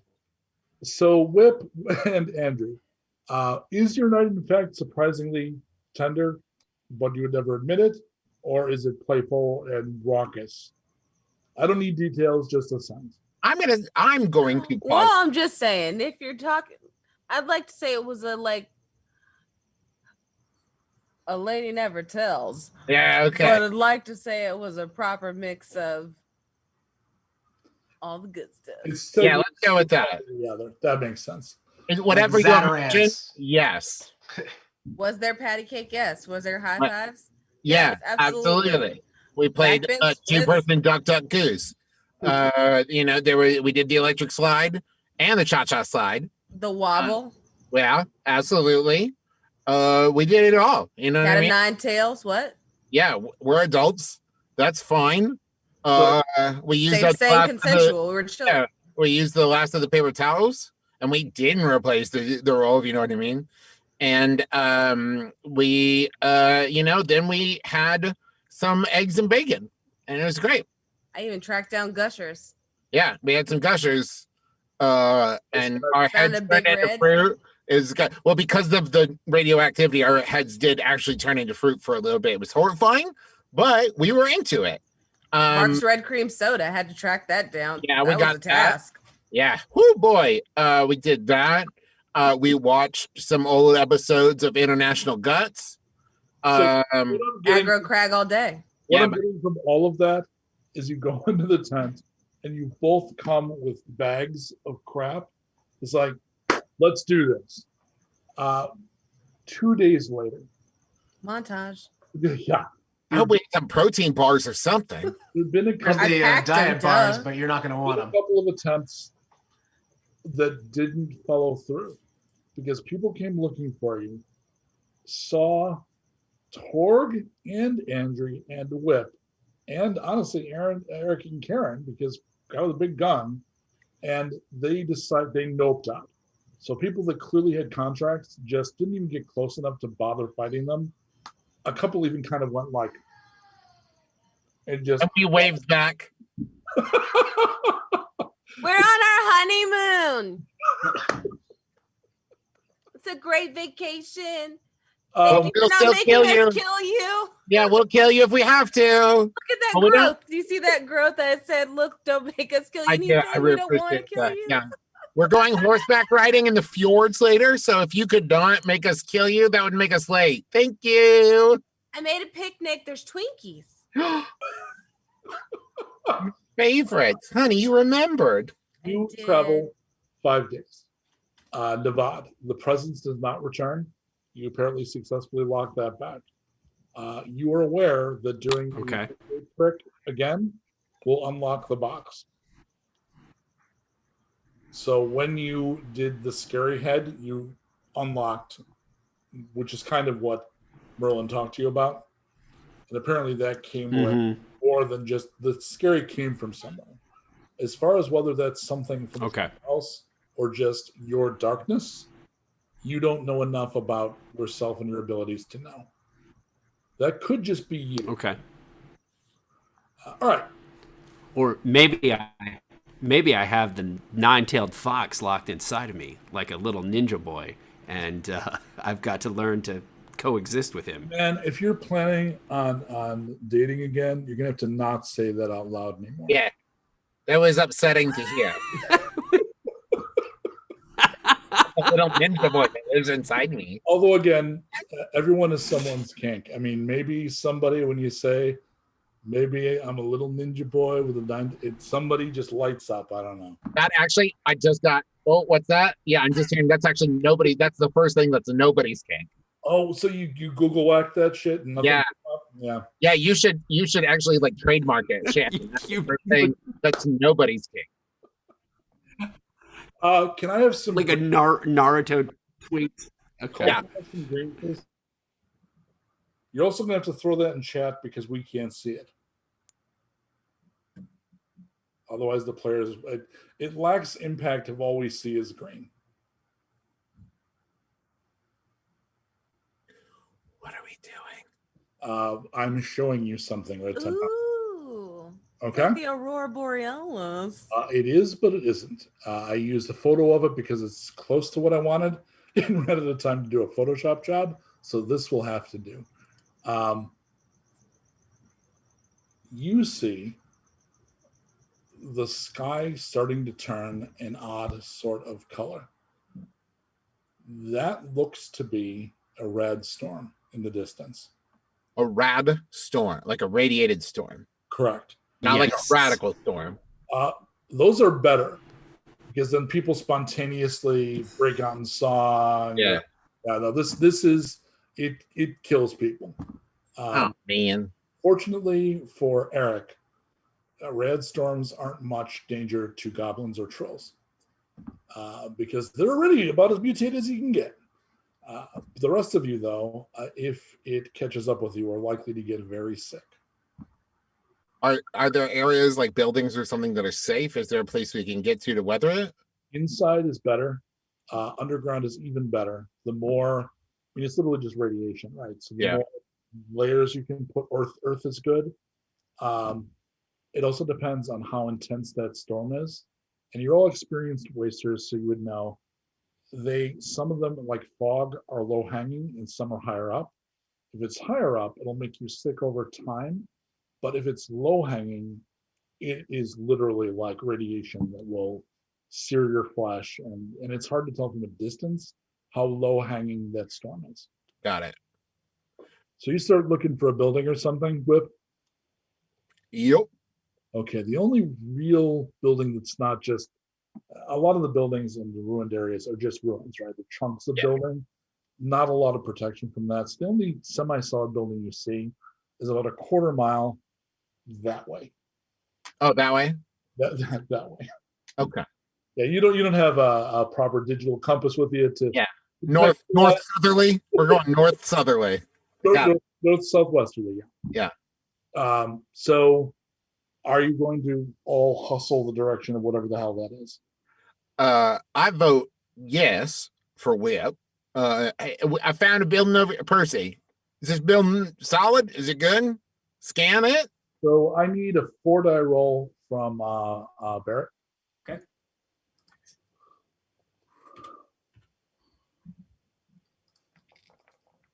Nah, I have no idea. Okay. Maybe when you get closer. Sometimes you can patch into local data systems. There's nothing out here where you are for you to patch into. Got it. All right. Hey, I'm not about to get mutated, so if anybody wants to come with me, I'm going to this building. Okay, I'm gonna need an endurance save from. So we're gonna do this in order because otherwise the die roller won't know who rolled what.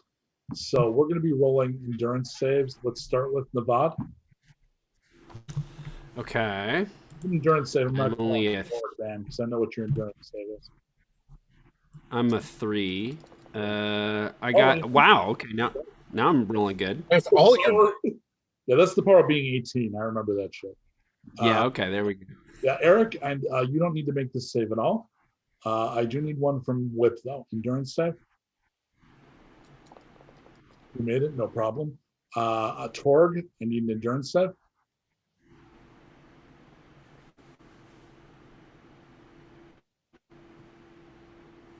If you have the crib sheet I gave you, it'll be in alphabetical order on the left side of the sheet.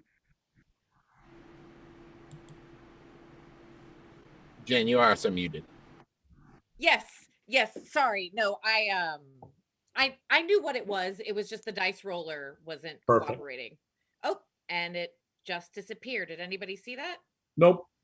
Shoot. Did you get a 6? I didn't see it. I started talking to you and then it disappeared. How many dice you got? That's what I'm saying. It's gone. I have to tell us how many dice and we'll just do it. Disappears. I'll just do it again. Okay. Because I don't. That's what I'm saying. I can't see the dice. They like literally just disappeared. Okay. All right. 2 5s, 3 4s. Okay. I'll get to what happens to you in a minute. I could have rolled really good earlier. Andry to make an endurance check. Okay, makes sense. The only one that failed it is Torg. Torg, you are going to, your first injury box gets checked. Okay. And you now have the condition rad sickness. Oh man, not Torg.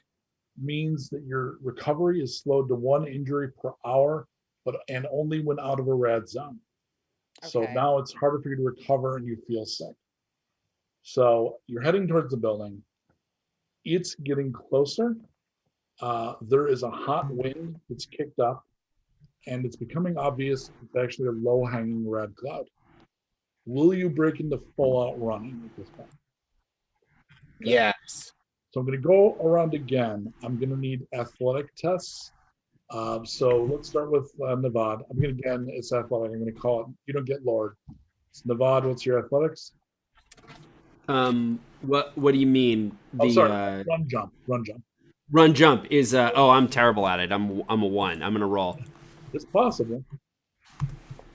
Look at that. Whoa. I got a 6.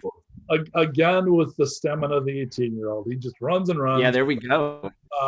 And Erik, that is true. No willpower, but he can run and take a hit. That's 18 right there. You don't really need to make a roll because even if you fail it, the consequence is making the save for the radiation damage, which you don't take. So you can just afford to kind of jog along. Your leg still bothers you a little bit, right? Because there was a big chunk taken out of Erik's leg a while back. Yeah, there'll always be a little bit of it that bothers me. He's got a moderate case of house. All right. So let's get Whip. Let's get you a partial success. Okay, so go ahead and make a endurance save with an extra die.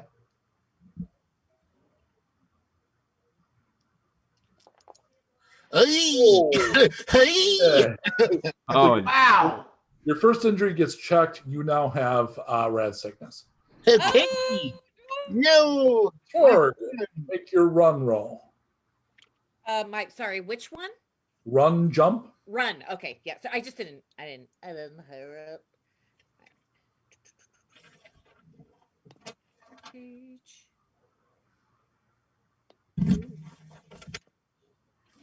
Right. Okay. That's what I thought. Where did the dice? Sorry, I have everything on separate windows and well, okay, here we go. We should all be working now. Woo! Okay, you're good. And A 6. Andry, we need a run, jump.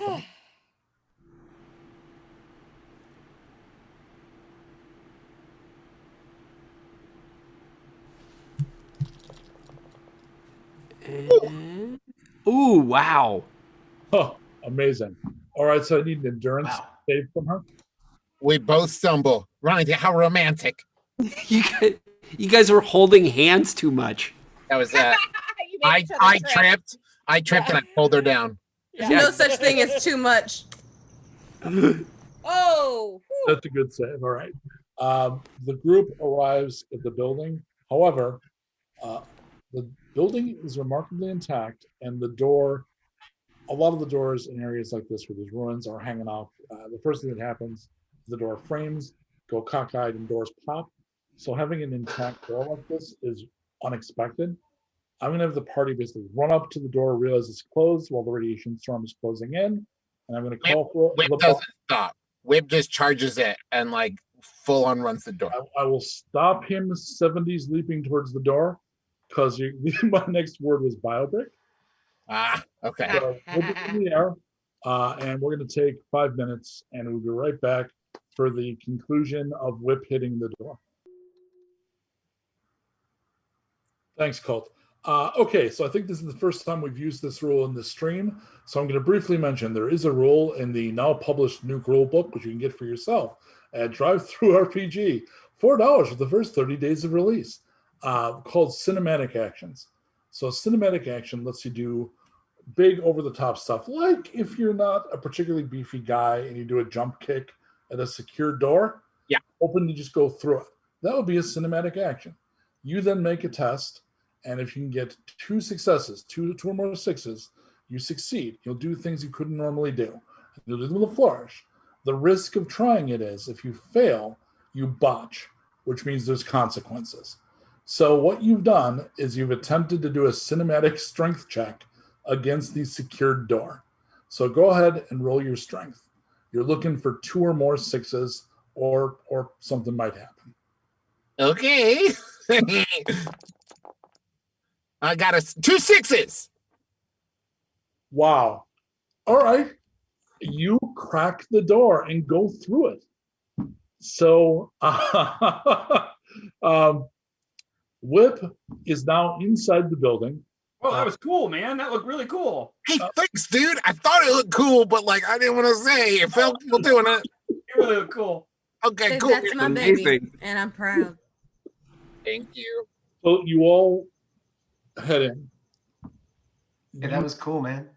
On the inside, I thought it was cool, but I wasn't sure. I didn't want to say anything. I was completely ready to break your damn leg, but there's the 6s right there. Okay. So the worst would be you might have like an achy leg that needs attention later tonight.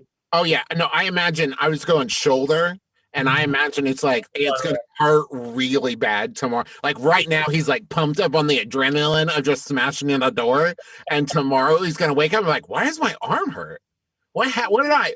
Oh, right. You're now all in what would be like a receptionist, like a customer-facing side of whatever this building is. Who's got the highest number of notice dice? I have 6. So do I. I'm a 4, so you guys got me there. Yes, that's going to be Whip. Whip. Thank you. I mean, it's Percival, really. Let's be honest. It's Percival. It ain't me. It's Percival. That makes complete sense. Because the other thing is Whip's reaction was, door, go! Whereas I think Percival was sort of looking around the environment, and you caught the sign. It was worn over time, which means this was an original century-old building. The sign says, Argus Data Vault. Does that mean anything to me? 4 dice again? I mean, that's going to be like a maybe. Yeah, I got 1 sec. Ooh. Okay, so that's a chain, and it's a chain of literally secure server storage solutions. So if your business wanted an offsite backup that was protected and environmentally controlled, you would rent space here. So effectively, it's a high-end server farm, like a data farm. Just to make it simple for you, there were a bunch of computers in here that people would store data on. Oh, okay. So at this point, you're going to realize that it is in fact a low-hanging cloud, and that this building, at least this section, is not complete protection from the radiation. How you know that is you're going to need to make another endurance save. We're going to start with Navad. Okay. 3d6 for me. 1 second. Hey, I did it. Okay, so that one's good. Erik, you're fine. Probably glad to be a goblin today. Always. Yeah, that's true. Not that it's especially, but you're extra pride maybe. Whip, I need endurance save from you. You're good. Torg, another endurance save from you.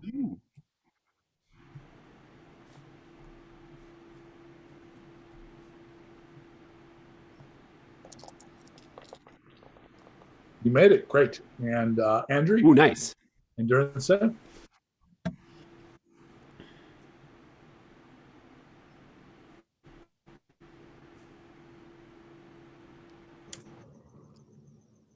Nice. Ooh, nice. So you do realize that you're definitely under the gun a bit, because you close the door, but even with the door closed, the air starts to blow. It's also getting hotter in here, and that means low-hanging clouds. When there's one of those, you look for basements, underground areas. If it's really bad, a couple of you, I'm going to say Zoidberg, I'm going to say Torg. There have been a case where you encountered something like this where you literally had to bury yourself. Right. Because the absolute emergency solution is dig a hole and cover yourself with as much earth as you can while you can still breathe. So, like, you know people that carry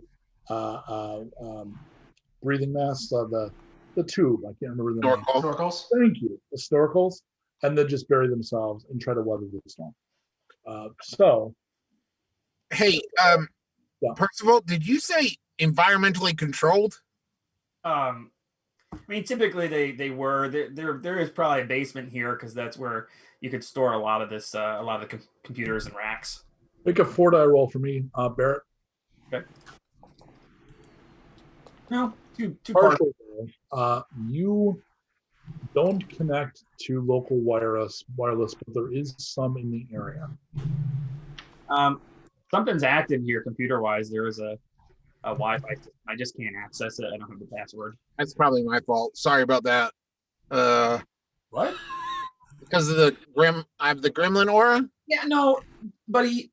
I've been dealing with that for so long. I don't even think about it anymore. I can't connect to it. Oh, okay. So it's not my fault? All right. Hey, folks, why don't we find a basement? All right, so a little montage, like people running around this office, and it's got the usual. There's side offices that would have been for people that were more higher up, probably salesmen, based on what Percival told you. There's also like break room, that kind of nonsense. There's a small storage closet. You probably scavenge a few loose things while moving quickly, like pens, mine, like that kind of thing. And then there's a room towards the back where there is stairs going down. Whip is like ushering people down the stairs, like, yep, please, go. You find yourself in a narrow passageway, so you can't really go effectively. You can go two abreast or you're really tight.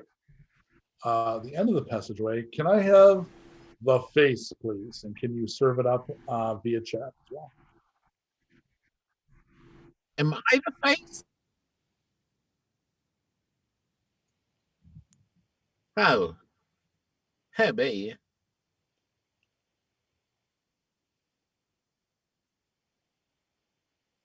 I recognize that. So the door at the end of that hallway is covered with metal that's been somebody took a welder and beat in metalwork into a shape of that face. So the door at the end of the hall that would lead wherever the hell else you'd go, probably the rest of the complex. There's just that face there. Does this mean anything to anybody? Yep. Not gonna say anything. Do you think Percival would know? Probably not, right? No. I think this is way out of his wheelhouse of knowledge. Okay. Anybody? You're a wizard, right? This is a wizard thing? Would I know this? Is that the kind of nerd you is? I mean, Nevada's a little bit this kind of nerd, right? A little bit, yeah.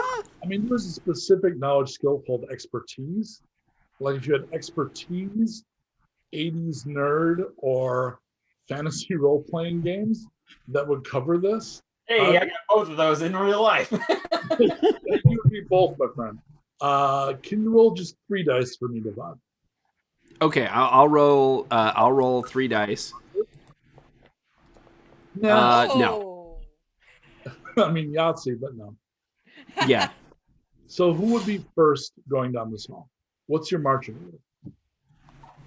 I mean, I would assume that Torg would probably want to go first because Torg, knows that they're very tough, and then just in case there's, any danger, Torg wants to be able to, Torg can sustain a lot of damage. So I'd say Torg would definitely volunteer to go first. I would, for a similar reason, Whip would probably go last.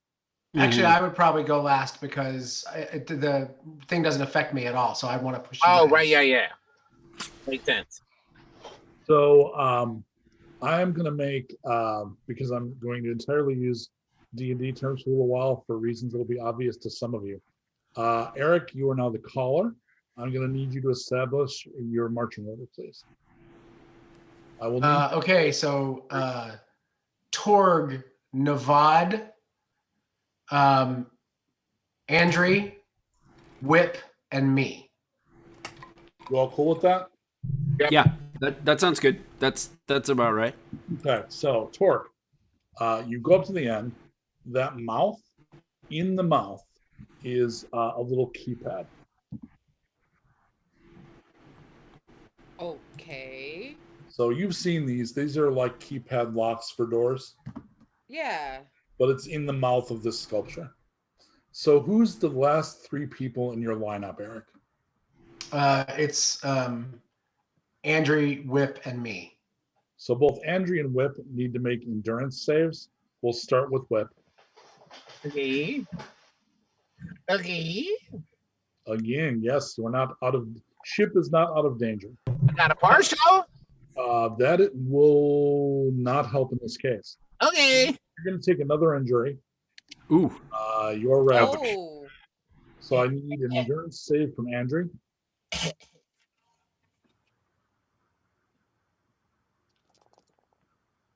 You're fine. Ooh, she got it. That's on brand. Can I do something?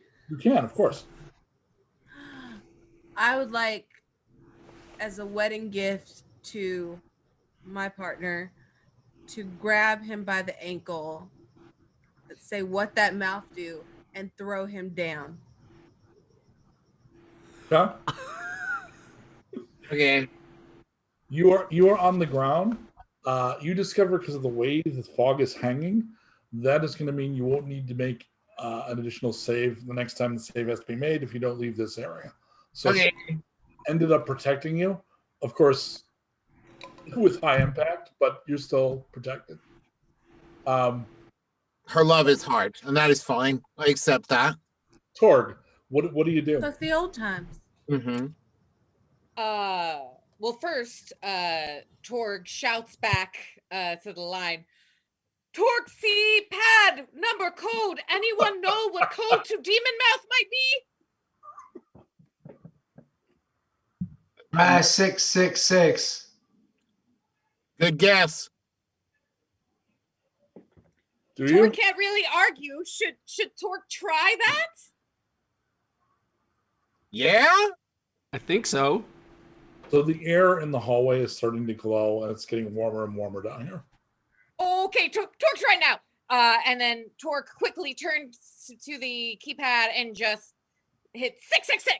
So I imagine, cinematic. If we were shooting this, we would just see the finger hitting the button, and your finger would be like really big. Like the button would be. It would be adorable huge. Little button, right? So essentially, I forgot to mention this part. So Torg goes to hit it, but realized that their finger is too large to only hit one button.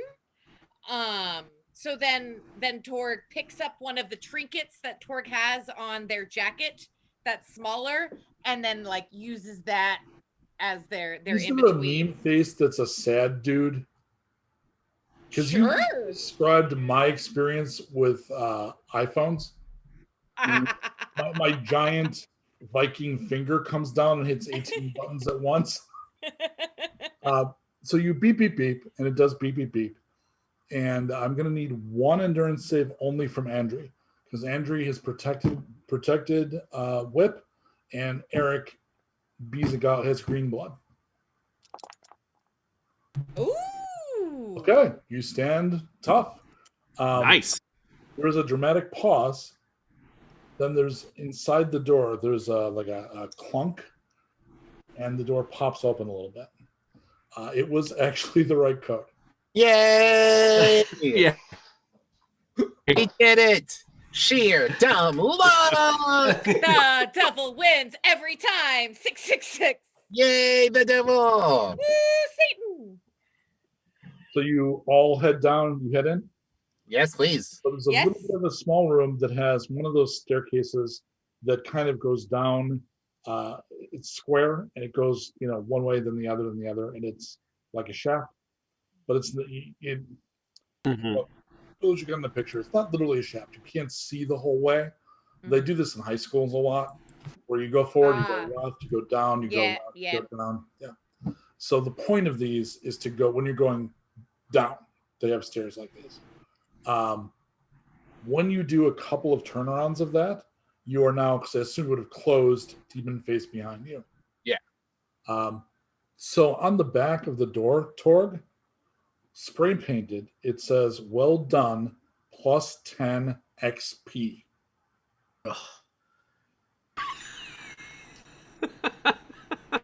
Torg gets really excited, and Torg says, "Oh, Torg know what this mean. Torg feel like this very good.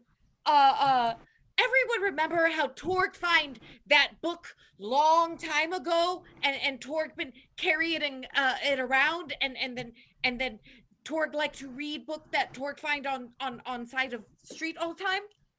Sure. So Torg remember one of the article mentioned something about this being like this ancient gladiator sort thing that used to be celebrated by all people.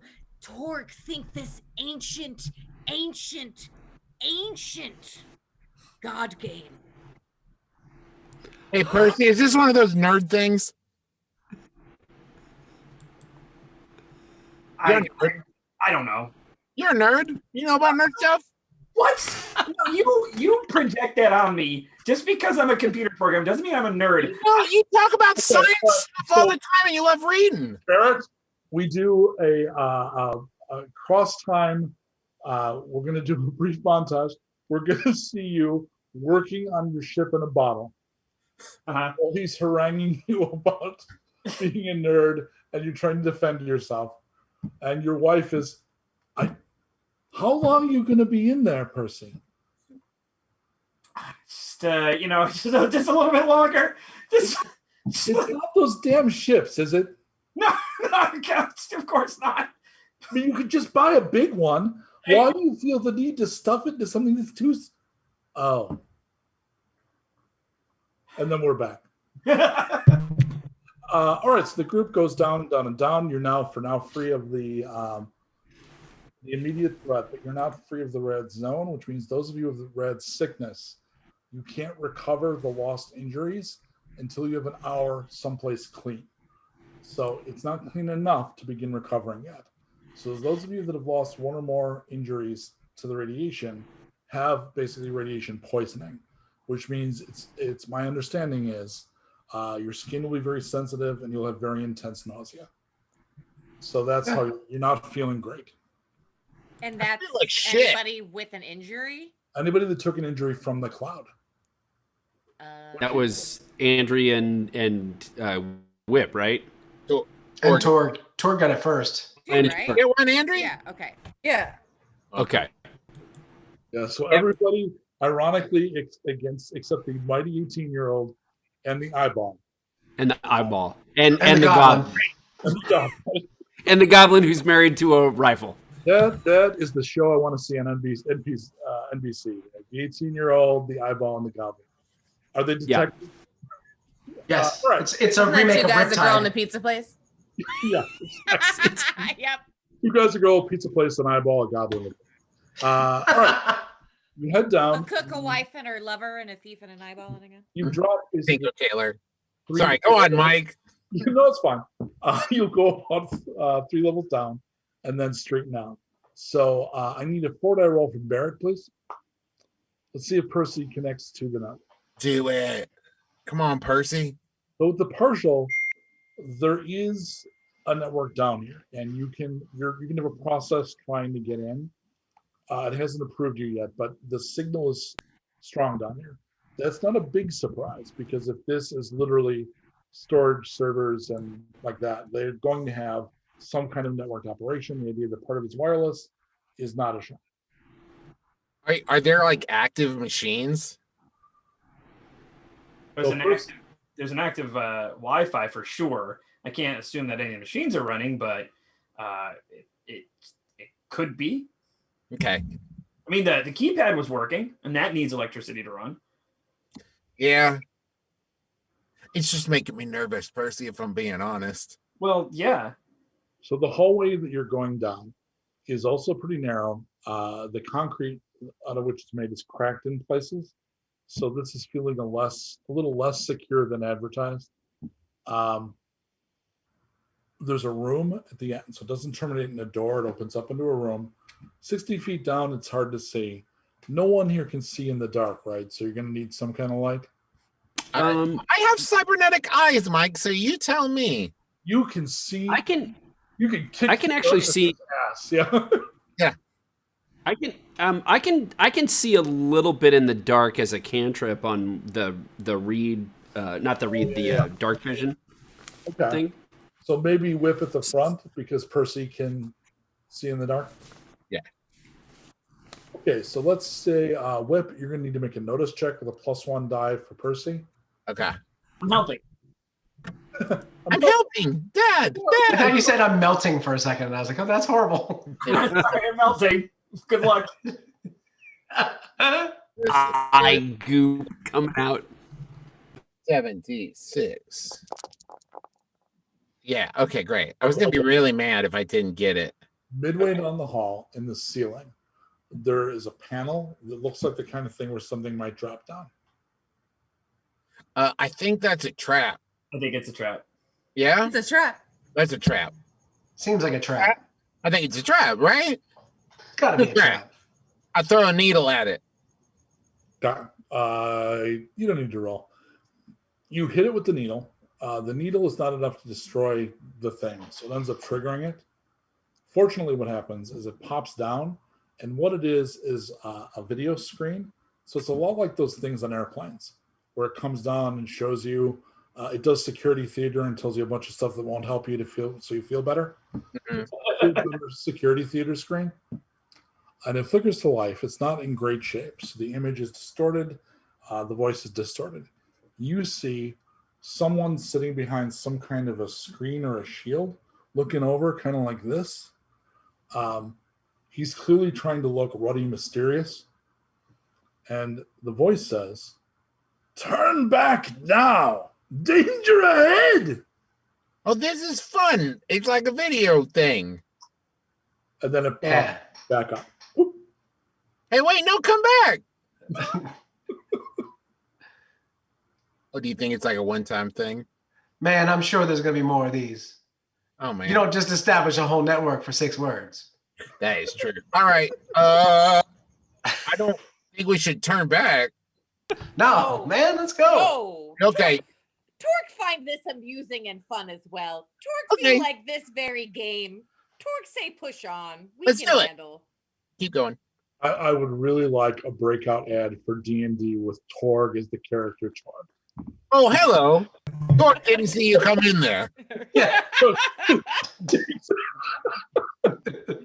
Having trouble with real world? Torg say, roll D20. Yeah. All right, Torg like to introduce you to Black Razor.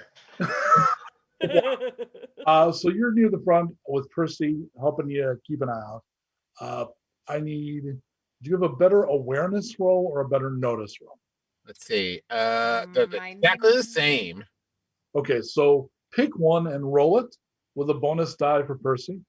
I'm going to roll notice, I think. No, awareness. Whoa. Hey, good choice. So does Travis know the difference between the two skills? No. Okay, so noticing things, awareness is danger sense. Okay, yeah, that's why I went with awareness. Okay, so you're about to step on something Short Round might have stepped on, Uh-huh. and you realize in this case, though, it's a pressure plate. Okay. This is a trap too. Yeah, he probably just stops his foot. Right. Yeah, everybody just take a step back real quick. This is a trap too. Cool, do it. Well, I mean, do we want to trigger it or step over it? Cool, do it. I mean, look for holes. Okay, it's really open-ended. Shia Torg LaBeouf? say ignore. Torg say ignore Erik. Torg say we just step over it. Okay. Yeah. Man, you So guys are no fun. it ends in a room.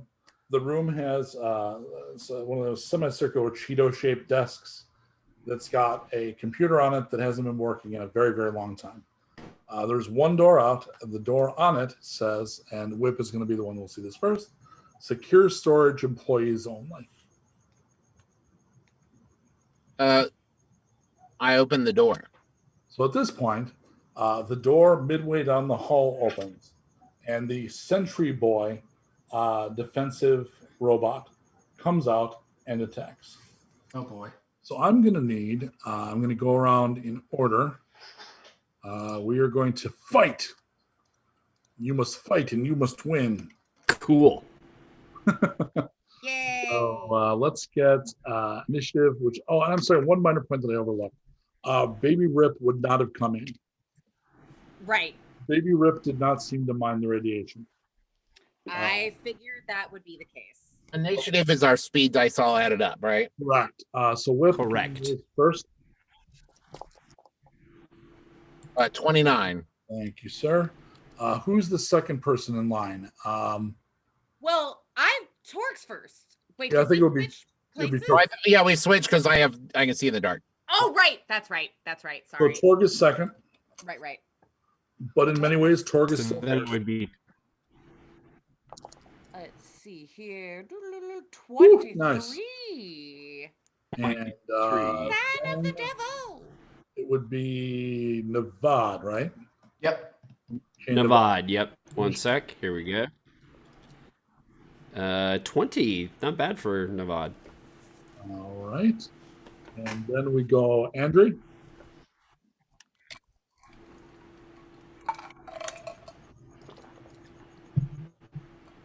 Okay, and then Erik. 13.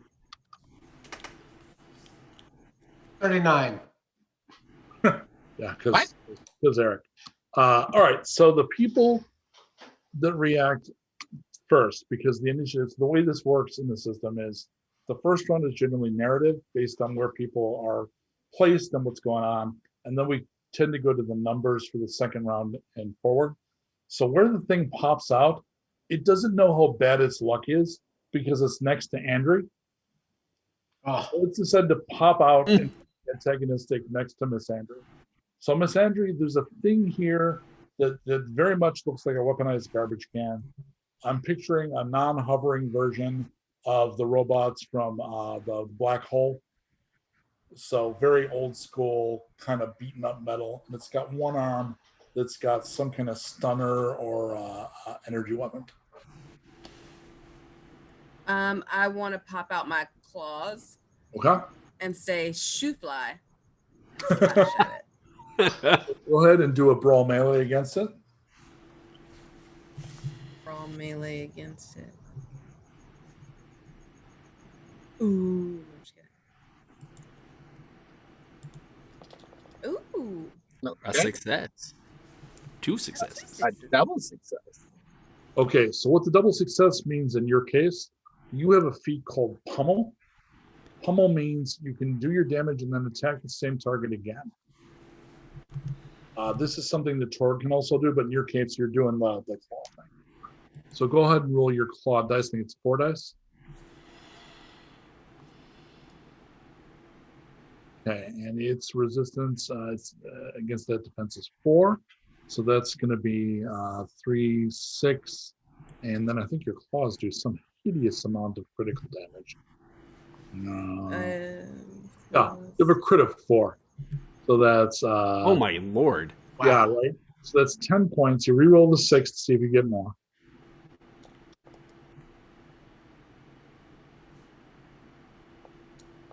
Do not. Okay, so the way robots and extra big monsters work is they have a thing called mass, which means every time you score a number of hits equal to the mass, you get a point. Basically, they get hurt slower. This thing's mass is 3. You did 10 points. You do 3 points to it. What that looks like is you literally tear a big claw mark through the metal, which will spark, be very satisfying. You can then go again. So you can do another brawl melee roll and claw more.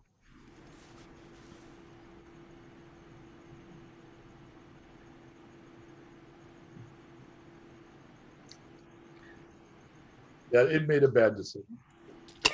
It popped up at the worst possible spot. Oh, It was like squiggy. but a lot of misses. Okay, so that's fine. You got a good hit in. Yeah. Erik, you're faster, but you're also right next to Andry. And Karen's always ready. We've established that.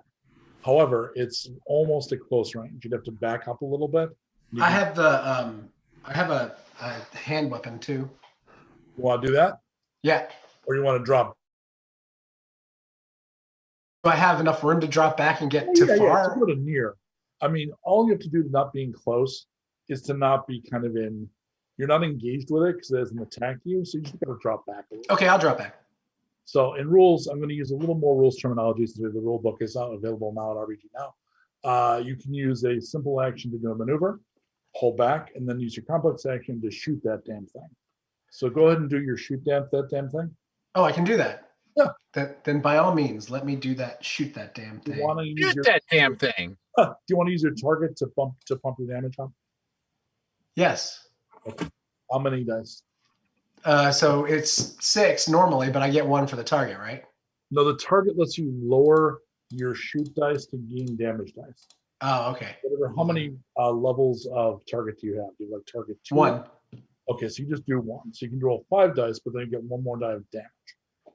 Got it. Okay, so let me select 5 dice. Success. And then, so now I roll 7 dice of damage? Yeah, totally. And its defense against gunfire is 4. 4 higher scores 2 damage. 6s are crits as usual. So I got 6 points. Okay, that's going to be 2 hits on it, which is good. All right, so claw, fire, Nevad. There are faster people, but you're right next to it. So there is this security bot fighting the people at the back of the group. You're muted. That would explain. So it's a robot. Yep. So I mean, I guess I've got enough time that I could cast a rend or destroy spell on it. But like, since it's not organic, does it matter? You got that one rend spell that's actually against inanimate things. Right. You can use it on it. Yeah, that's what I'm gonna do. You know, make it blow up a bit. I'm gonna just try to zap it, basically. You know, Well, what that does, that rend spell actually like tears things apart. tears the object up a little bit. Like you used it before to like drop a wall on someone, that kind of thing. Yeah. Go ahead and make a rend test. See if you and remember to Okay, that is a 5d6. 1 second. Let's go. Got it. Okay, so it's the first evidence that Andry has seen that the kid is not just completely full of shit or delusional. So what does this look like, Shannon? So it's kind of like a little blue ropey energy flame. It's kind of the color of like a gas oven, gas stovetop. When you turn it on, it's like that color of blue. That kind of Doctor Strange's out of my hand, and I try to like I smash stuff with it. And you're gonna do 6 damage. Its energy defense is only 2. Okay. Ooh, good. Fun. That's the way to attack these if you have it handy. And I've got 1, 2, 3, and then I got 1 6. So I get to roll the 6 again. Yeah. Do I do crits with that? Yep, and that's a 2-point crit. Okay, so I did 5, I guess. Yeah, so it is very damaged. It doesn't Sweet. go down. At this point, Torg, you see a fight behind you, but the problem is it's in a narrow corridor. You couldn't really get to it. Me? No, Torg. Oh, Torg.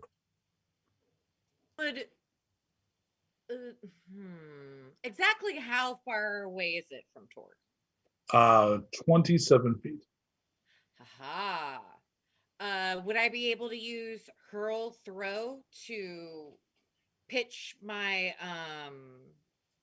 cinder block on a stick straight at its head? Yes, you could hurl because you have the hurler ability. But if you Right. missed, you might hit Navad because he's in the hallway between the two of you. I don't know if I want to get hit with a cinder block on a stick. Just show it your ghost face. Everything will be fine. I get hit with some cement lollipop. Could Torg throw me? It would be a cinematic action. There actually is a feat for that in the upcoming new player companion. But you can try anything with a cinematic action. So do you want to? Just leaving that as an option. I'm assuming Maybe this is a maneuver we've done before in close quarters when we were fighting in the hallway at that bar. so. Whip gives you the "I don't mind being thrown" face.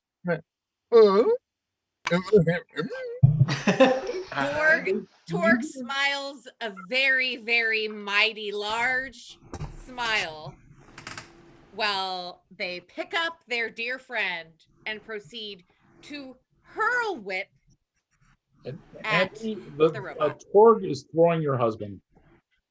I don't know what you think. And while I throw it, I see Andry looking confused, and I just say, "No worry, Torg get consent," and then like throws Whip. Roll your. Andry like pulls her claws back at that moment. Just like, So give me a hurl throw. You Okay. got to get 2 6s. Okay. I can hurt him. Yikes. No one else can. If you don't, I would like to point out though that if Andry notices this and decides to make it work, it is the perfect Colossus Wolverine like X-Men speedball move. that is only. Wait, why do I only see 5 die? I don't know. It's supposed to be 6. I rolled the 6. Huh? Should I We'll just redo it? roll Does everyone else see that? Roll Reroll. one more die. 6 to be none I the really richer. like a 6. That would be Do it. You can do it. Get a 6. 1 die. 1 die. So Okay. roll them good. all. Missing die. Go ahead and run. Oh, so close. Okay. So the botch for this is obvious. Whip, yeah, really. Whip has been thrown at Navad successfully. So go ahead and what's your strength the number There's of not even a partial for that. yeah. Actually, the rules say that there are not partials for cinematic actions.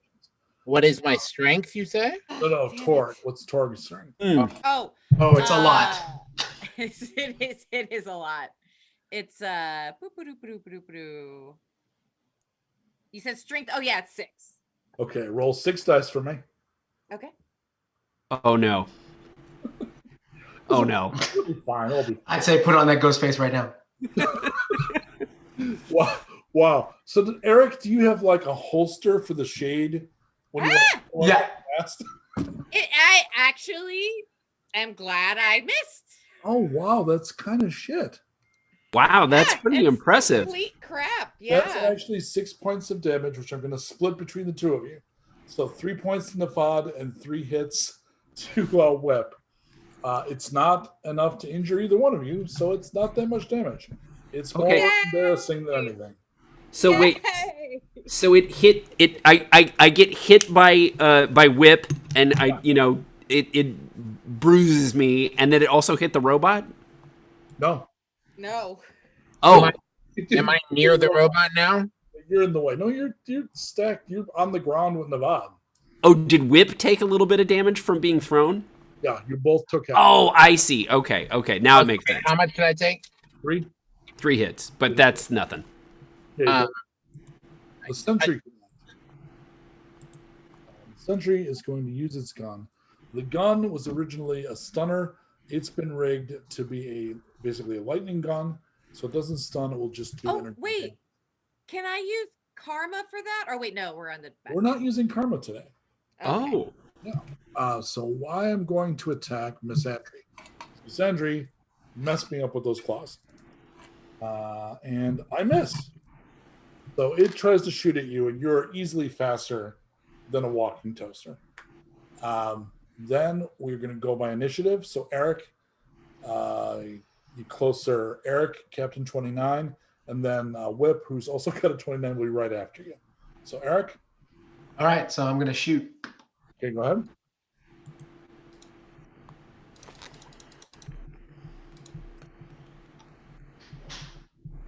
Yes, I hit. Okay, do your damage again. It's got a 4 against guns. Ooh, okay, so I hit 4 times and a 6. That's 8, 11, then reroll the 6. Oh, it's a 5. Okay, so it's going to be 11. That's going to be 3 more hits. It's going to take, it's enough. The sentry boy does not even explode because exploding would be bad in this space, but it sparks terribly and kind of falls over, and smoke comes out of it. Good job, everybody. I'm glad we all contributed equally to the fight. Field group effort. All right. So those hits will come back. It takes like 10 minutes. So if you just stop for like 10 minutes, all your hits come back. Injuries come back once per, I think it's also 10 minutes, but not when you have the radiation sickness. So you still have those injuries. All right. So you continue down the hall. You have bypassed 2 traps and a monster. And you emerge in another small room about the size of the room up top that led to this. And it has another door. And the door similarly says Data Vault 314. Data Vault 314. Yep. Okay. Torg wonder if Percy know what that may mean. That seems sort of scientific jargon smart talk. Yeah. Hey, Percy. Yeah. You're a nerd. What's this mean? Stop, man. Come on. We still have the Percy speaker, right? We're hearing this conversation. Do you know what it means or not? Let me check my data banks. How many dice do you want me to roll? Mike? 4 again? Okay. I think it's for. I think it's some sort of book Dewey Decimal System input Just say I don't know. No, just say I don't know. Look, I think this is what it is. I really do. It's some sort of book Dewey Decimal input system. I don't know why it's here. I don't know why they would use it, but I guarantee you that it is a Dewey Decimal input system. Andrew? Well, I ain't afraid of no book. Dewey? Andrew, there's a voice on the other side of that door. It's muffled because the doors are security doors. They're fairly thick, but there's someone on the other side trying to talk through the door.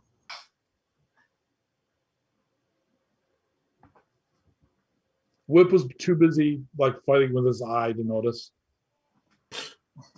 So, but can I hear it? I can hear. Step forward a little, and you hear, "Hello." No, I'm that if it's a book thing, why would there be a book thing down here? You know what I mean? Is she the only one that hears this? If she calls attention at this point, yes, she calls attention to it. Yeah, but Dewey Decimals, that's Can I kick the door in? You can try. Okay. What's your strength? Let's just to give the player the idea of how risky it is. I do like risky business. That's 7 strength. Ooh. Wow, you actually have a decent chance. So again, dramatic action. So you're saying there's a chance? I'm saying. Why did I try to break down a door earlier? You should be breaking down doors for me. You are stronger. Yeah. I want you to be able to stand on your own 2 feet. I don't Hey, want you listen, to always I feel appreciate like I'm doing things for you. Hey, listen, you have to it's learn a to flourish partnership. on your own. Listen, I understand that and appreciate this. It's a partnership, and I'm happy to let you do things for me because I can acknowledge in some things you excel, where maybe I'm not as strong, and there are some things where I excel where you're not as strong, and we can be there to build each other up. My door is your door. Your kick We is also need to have a talk about timing because when I'm about to kick in a door, that's probably not the best time for us to have a dialogue. You're absolutely right. You are absolutely. We can table this. We'll talk about it when it's a good time for both of us. Put it in the container. We'll put it in the container. Was your foot poised that whole time? Yes, I'm literally just foot knee up to the chest, Right. Taibo pose, just ready to go. So do you unleash the coiled spring at this point? Yeah. And you get it. Holy smackers. Okay. Cinematic action works. Again, no broken leg or arm or anything. The door explodes. You explodes. I kick it, and then all of a sudden it's bam, and it's just a big giant wave of orange. And I walk through in slow motion like MacGruber. Yes. So you annihilate the door.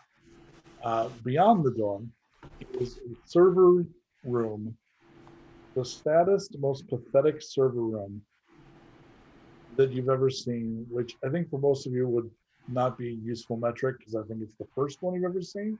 Oh, I've seen some cool server rooms, Mike. Well, I meant for the characters. Oh, okay. So only a few of the indicator lights are on. The other thing is it's also being used. Someone's staying here. So there's imagine a homeless camp in an abandoned server room. It also has and this sounds bad because it sounds like I'm bagging on the homeless, which I'm not, because there's something else at work here. There is a smell here that's truly vile. That's more than just people bedding down. Something's going on.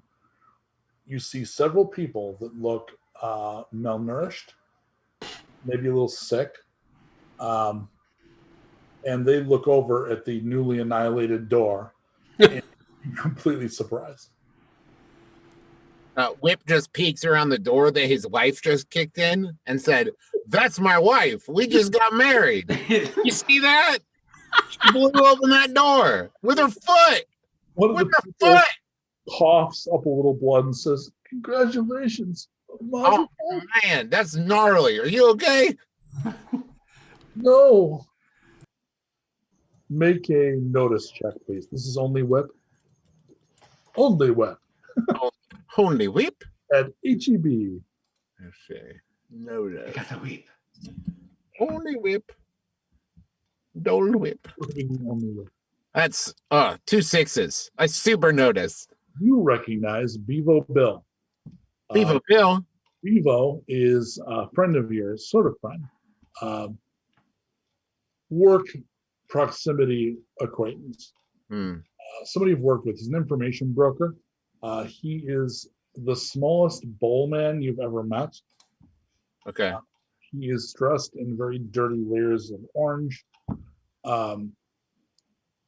Last time you saw him, he does pretty well for himself. Information brokers that are at all successful tend to be pretty well heeled, which you shouldn't say to him because he has hooves and it's kind of a racist thing. But he's not looking great. He's well shod. He is. Hey, Bevo, you look like shit. Whip? Yep. And who is what? This is my wife. It's exciting to say. It's very new. Congratulations. What are you doing here? You look like shit. Let me repeat one more time. The shit squared. If they hear, they'll be coming. We've got to. Who? We haven't been able to open that. You came in the back door. Well, if there's a door, let my wife kick it. I'm very good at it. She can kick the hell out of doors. There's a bunch of doors. There's a whole complex down here. Maybe you hear that? We don't even know where that one went. Where does that door go to? A hallway, and then some stairs, and then an entryway, and then outside, and then a road, and then like you're burying the lead. You could have just said outside. Oh no, there was a storm. There's a rad storm. Sorry. I could have just said outside. Yeah. Yep.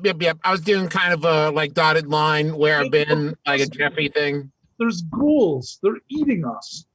Kill them. No. What? Okay. This is our larder. They've locked us in here. When they get hungry, they take one out and they eat them. Then kill them. We can't, or we would have been free by now. Not with that attitude. We're starved and sick and have no weapons. As someone who is a now retired murderer of sorts, assassin, I think that you have to think about the long-term effects, how you're going to move on, who's going to come after you and try to kill you later on after you've done what you're going to do, and you want to just settle down and be married and run off with your husband.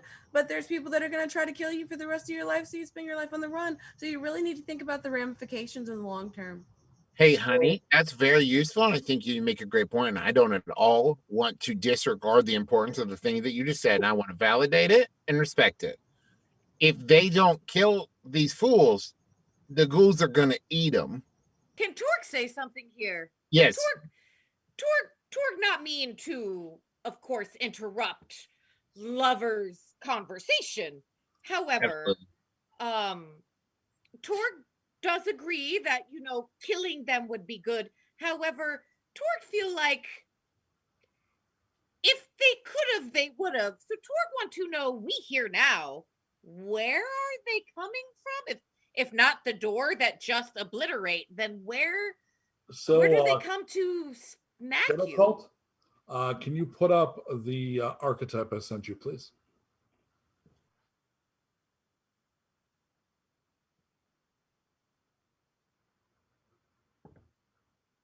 Torg, I hear you.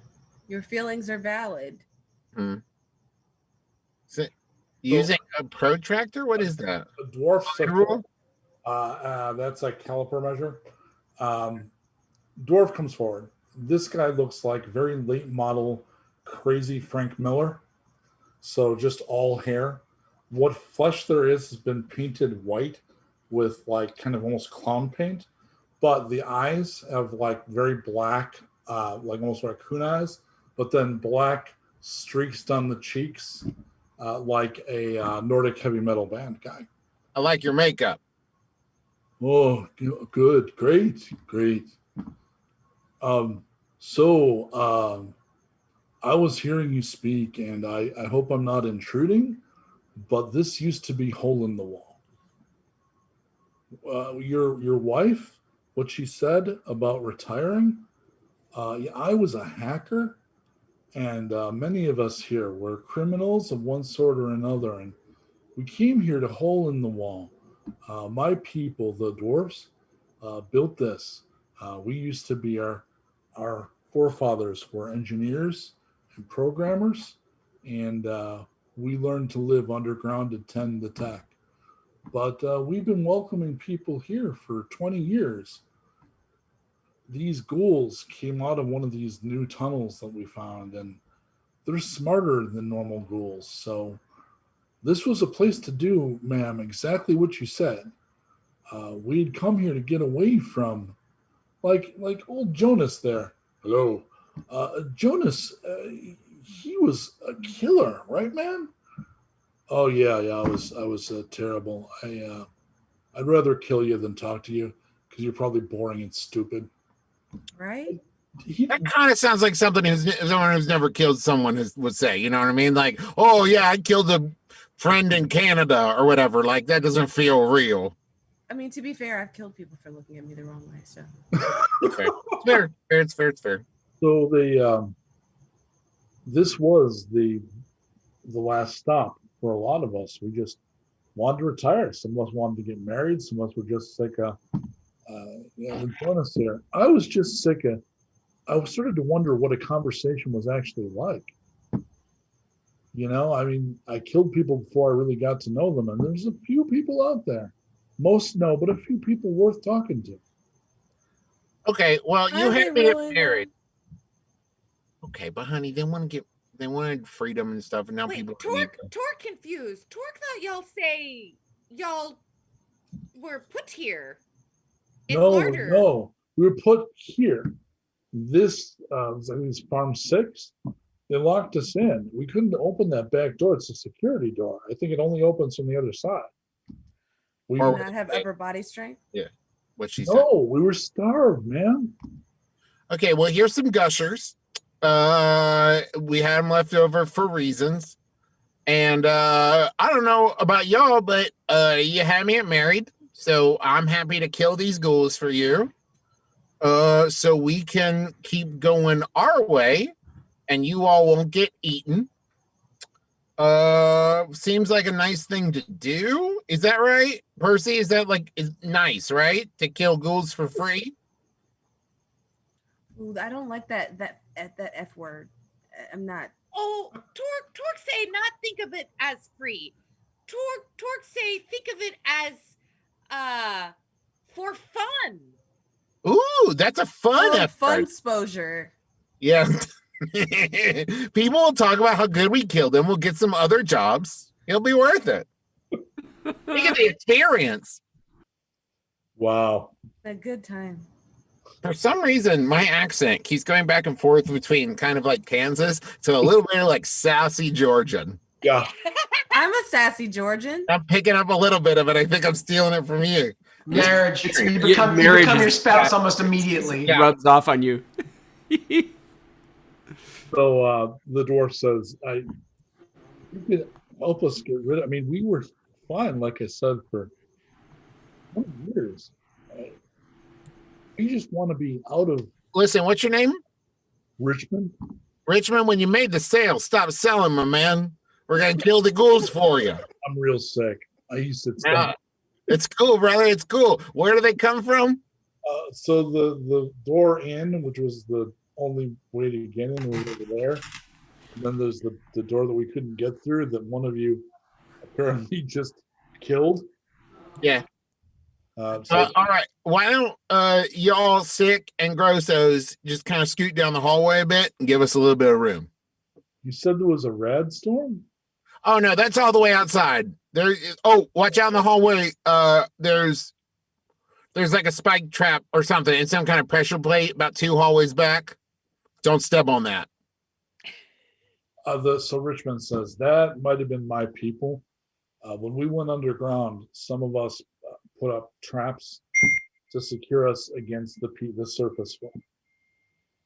Okay, well don't get caught in your own trap, I guess. That'd be embarrassing. That'd be like great grandfather, but yeah. All right, this way. I think I can walk. All right. Okay. I mean, crawl if you want to stay in here and fight the ghouls with us? There's a big group heading that way, and there's 38 of them. So it's very worst part of them is tattered, sick, barely not going to move, and they're en masse going to head towards get away from the fight area of the building. All right, so you have a single door, which you're told has been locked because they were locked in here. Although doors have been zero problem for this group. Yeah, I was gonna say, I think we can take care of this door if we want to. Although Let's throw Travis at the door. I Yeah. feel like wouldn't there be a way for them to like, I mean, I would assume that the people locked in here at least have some idea of when they come to grab them. So couldn't we do like an element of surprise thing and just wait for them to arrive as opposed to like They would charging say, open a door? well, they would say it could be days because Okay. they're savoring the resources, right? So they're sharing those they take. So when the ghoul group is hungry enough, they take a couple of them out and apparently chow down. So they don't come all that often. Also, since you asked them a couple of more questions, they'll tell you they were taken about 3 months ago, and there used to be more than 50 people in Hole in the Wall. So they've eaten, 12? Okay. Yeah. They know when the last time was that someone, how long has it been since someone's taken 2 days. out? 2 days. 2 days. Okay.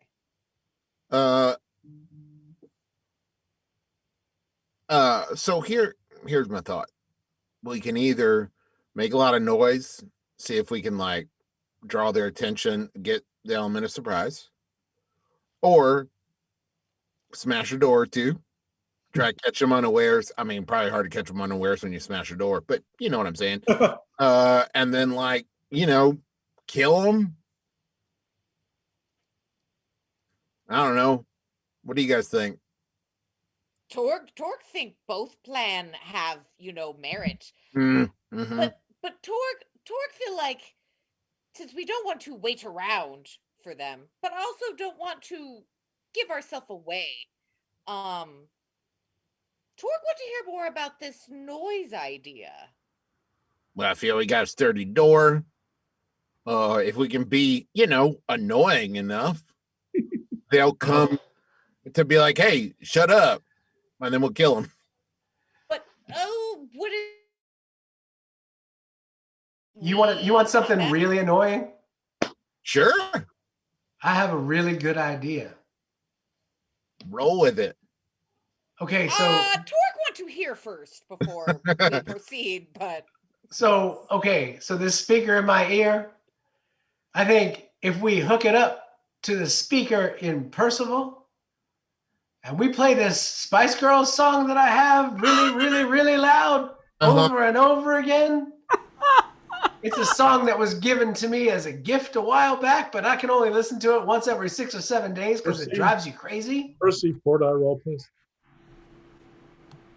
Torg worry, wouldn't that then alert them that it's clearly not their food screaming for them and they would be coming prepared, no? I mean, my guess is that they probably haven't heard music in 60 years, so it would be... So, Barrett, 4-die roll for Percy, please. Okay. I got a 6. You can access intercom speakers in this room. Cool. So you know what I want, what I really, really want. Don't tell me what you want, what you really, really want. I really, really, really want to hook this thing up to a speaker. Okay. Here we go. Well, Torg say then they're going to be coming prepared to obviously not be facing their food larders. So Torg think we should all be very ready at door to attack first, because they definitely going to become ready to fight after they hear Torguana for much longer. Yeah, I'd say maybe we're on either side of the door. That sounds good. So a sequence ensues that we can't play the music for because we can't possibly afford that shit. No, we cannot. Weird Al. Just Weird Al it real quick. Yeah. Yeah. If you would like to be my partner in romance, then you need to spend some time with my acquaintances. Make it last an extremely long time, or acquaintances friendship is never eternal. cease. Great. Okay, so the door opens and ghouls begin coming through. So ghouls are humans that have been so damaged by radiation that their bodies have decomposed, their flesh becomes translucent, their organs become semi-jellified. So they look like big, gloopy, transparent, glowing people. Can I pause real quick to ask a question I should have asked before we started the plan? But I think I would have clocked. What kind of like debris and stuff is around the room? All kinds, because this is effectively a tent camp. So there's all kinds of like personal belongings and stuff that was. Oh my God! If Whip starts throwing tent poles at these ghouls, it's gonna be. I'm gonna be excited. I think there is no need to dice this because they definitely had no hope of the people here that were starved. They tried to fight back, but the ghouls could have beaten them. They're heavily armed and trained. Ghouls have this neat habit of kind of exploding if you hit them hard enough. Yeah, we fought them. They're just going to come apart. Yeah. So I'm going to have, I think we did this before, but it's appropriate here. I think it would start with the people flanking the door. One by one, I'd like you to describe a quality kill that would be applicable for quality kill of the day. And we will do this combat as a montage of, frankly, distasteful gore. So who's first? Somebody else. I just Andrew? want to ask. Oh, yeah, sorry.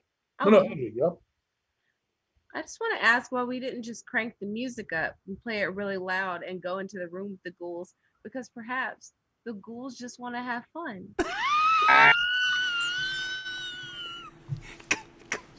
Okay. Clearly, Miss Andry kills one just with a pun. Yeah. That's why I married her. Yeah. It's my final form. So who would have been the first person when they come in to pounce? It would probably be Torg, since we Torg. were. All right, Torg, give me a quality kill. All right. So the door is kicked open by a ghoul, and you just hear Torg say, well, first you see Torg lift up Golden and Dove, and then takes both Golden and Dove, forms them into one, and then does like a single hard punch every time Torg says, Torgwana, really, really, really, really kill some ghouls, and does that directly into the ghoul's face on beat with the music. Excellent. I'm going to interject as the GM to remind my players, because I think collectively you've forgotten that you don't have to kick open doors.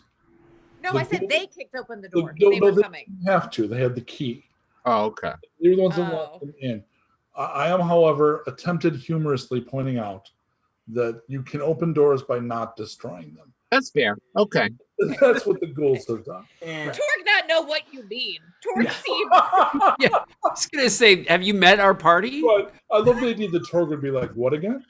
They kicked it open with the key, which is like a tiny foot. So, Like, flip top. Barrett, I need a quality kill that Whip's eye helped him engineer, that perhaps Percy ends up feeling very bad about having enabled. So I've been tracking the temperature as it's been rising and dropping due to the rad storm. And as the doors open, there's a blast of cool air, which outlines the warmth of the ghoul, allowing Whip to see it, and quick reacts with 3 darts, needles into its face. That's and I true. go, oh no, whoops. Oh no. Erik, what you got? Oh, and can I add to that the needles go through the kind of gelatinous skull and pin it to the door, so it goes limp, but it's still like hanging there, pinned to the door. Like in an abandoned Halloween costume. Yeah. So Erik is standing between two ghouls, and he flips Karen up so that he's holding on to the barrel, and the stock is at the back end. And Jose Canseco like an undercut swing. He swings really, really hard and says, "Shake your body down," and blows up one, and then turns around and switch hit it and goes, "And wind it all around, motherfucker," and hits him with the other side of the bat. Andrew, what you got? I got claws. So I would Fire imagine claws. given, yeah. And what I really always wanted to do was see if I could just whoosh, and see just how much strength it took to slice off at the neck. Cut him off clean at the neck, if you will, as a friend of mine from Alabama once said. From Alabama. Wait, hold on. Hey, Krystina. About what did they say that? Oh, no. Okay. So my dad, my bad dad, he's from Alabama, and he'll be like, cut him off clean at the neck, bug. That's what you got to do when he is hunting. He goes, okay. It's like you go up, you got to cut him off clean at the neck. Okay. Or if he was like pulling your teeth with pliers, like these are things in life. He's got to do it. Yeah. Okay. I imagine it's like country wisdom. I imagine it's like serving ambrosia. Oh. Like you'd get that cut through the marshmallow and the jello. Nah, man, ambrosia's weird. What? Like a head cheese. I said what I said. Yeah. Okay. Nevada, what you got? So since we've fought ghouls before, I know how gloopy and easily they come apart. Yeah, you do.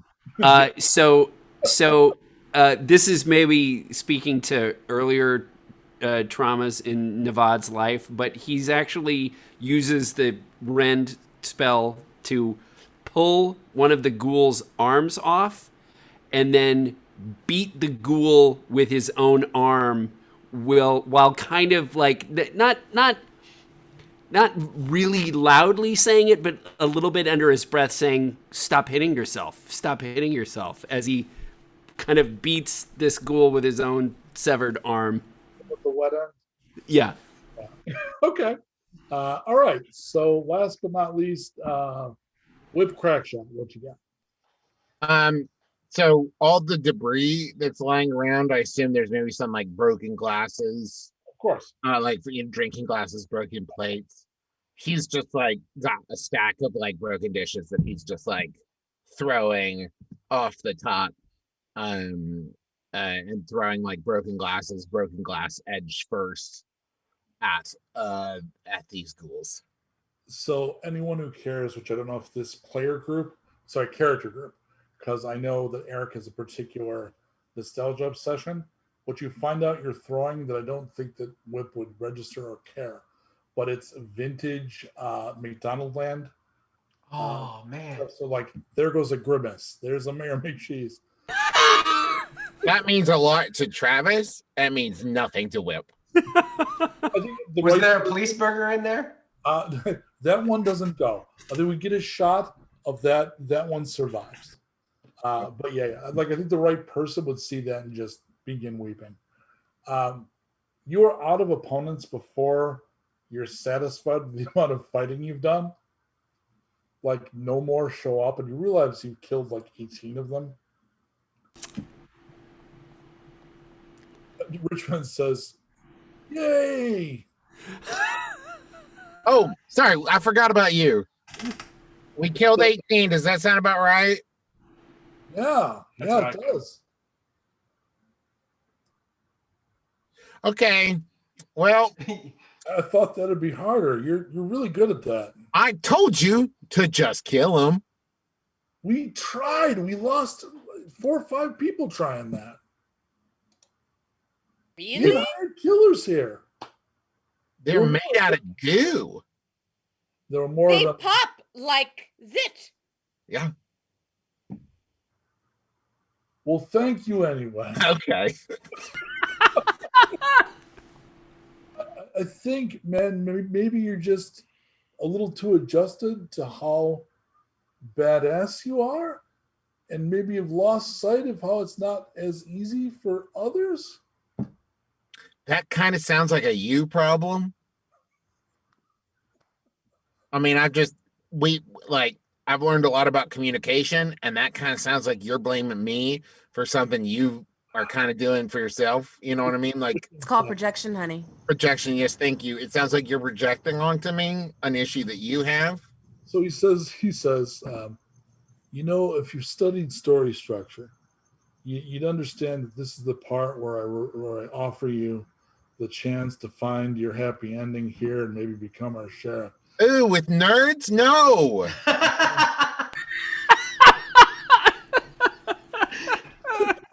Now, Whip. I mean, I'm just saying, like, there's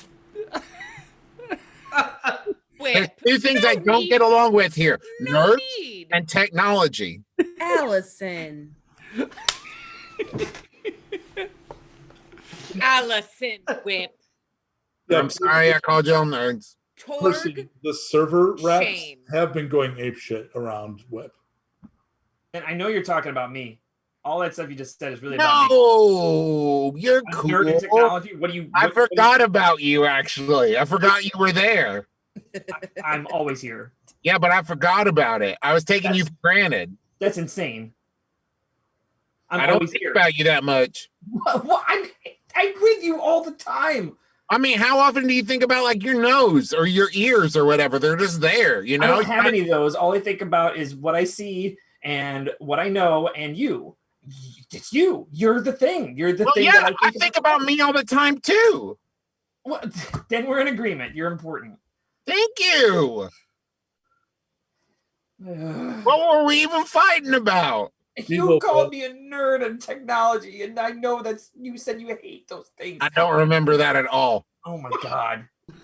I'd play it back for you, but it's not worth it. Yeah, Percy, I'm assuming you had the playback file. Yeah. Bevo walks up to Whip. So I didn't think that was going to work either, but we do have votes. We have,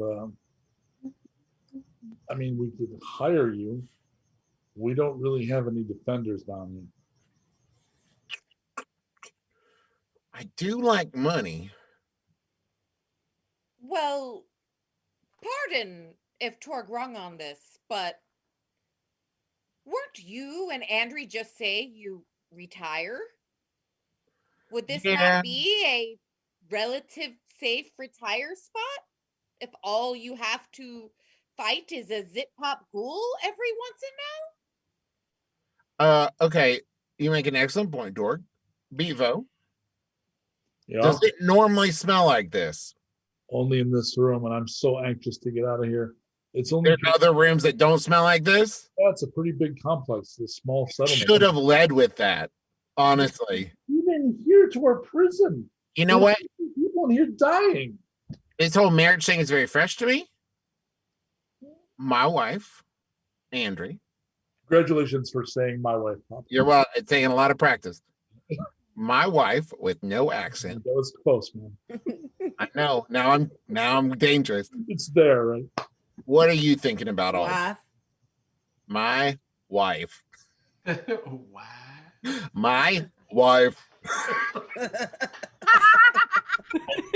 Hello, my wife. No. No. My partner. What are you thinking about all this? It's defensible. It's underground. People sure as shit wouldn't look for us here.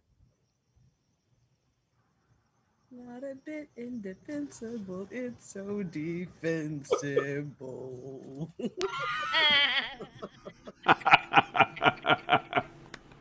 Sorry. It was in my head and I had to sing. Yep. Now I have to name 5 NPCs. Those names. Okay.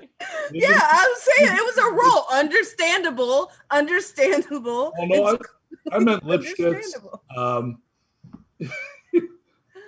Boom, crackshot, lip shits, whatever they are. Wait, no. Anyway, copyrights. But no, I think it's a nice area. I think That's that cool. there would be just enough ghoul activity to scratch the murder itch. And we could, I don't know, it sounds wicked boring.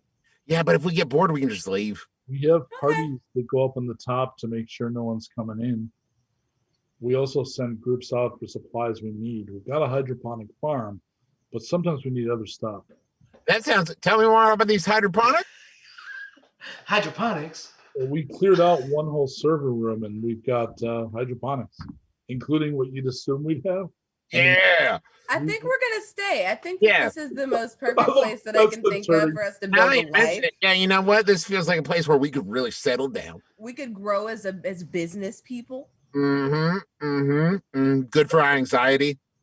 One It's upside all of- of the stressors. I've got a medical note from before all the bad stuff happened, so I think it's still valid. Yep. We're all expiration nerds and engineers. What do you think was the first things we built down here? You know, you got to get through long nights somehow. Yeah, I'm Extra pretty. monitor. Yeah, you got an extra monitor. We got a whole room. I mean, most of them aren't working, but we sure have them. Okay, yeah, you know what? I think we're in. For now, let's call it like a 3-month trial period, if that. Well, I for one love this idea. There are computers here. I can be offloaded. I can do more diagnostics. And I would assume at this point, because I've been mentioning it, you make access to the local network. And yes, it's literally storage solutions. So you can absolutely offload. You absolutely do not have to be resident in his eye. You're not going anywhere. What are you talking about? Offload. I can always be here, and I can also be there. I can duplicate. Two Percy's? I can replicate as much as I want. I don't like that. Why don't you like it?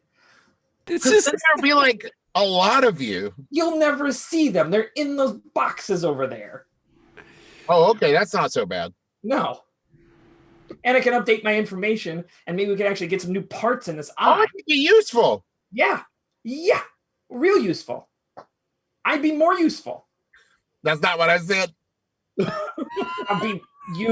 I have saved your life countless times. Memory is so bad. Whip. Thank you, Percival. Whoa, you're welcome. What? right. 2 days later, the group says goodbye to the happy couple. Bye. Torg, so excited you decide to stay because now Torg know where you live and Torg can come visit. Before, Torg just have to guess where you be, wait for you to show up. Torg loved this development. Hey, thanks for the wedding gift, y'all. We will smoke it in good health. Hey. I have something for you for a wedding gift too. Oh. And he pulls out one of the the other like my clips that he has. Yeah. He pulls one out and hands it to Whip, and is like, if you ever get lonely and you want to shake your body down and wind it all around, this is for you.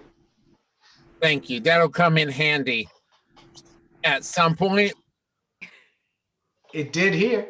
Yeah, I mean, can't knock it. 1 for 1. Erik, I'm going to miss you. I'm going to miss you too, Percy. Maybe you can visit me in here one of these days. We can only hope. All right. And we cut to the group leaving the August building. The storm is gone and heading back to the shrine. Eventually, Percy is going to end up being the mayor. We'll refer to him as the mayor because Percy is able to automate a lot of the processes, do exactly what he's talking about. It's like a boring version of the Age of Ultron.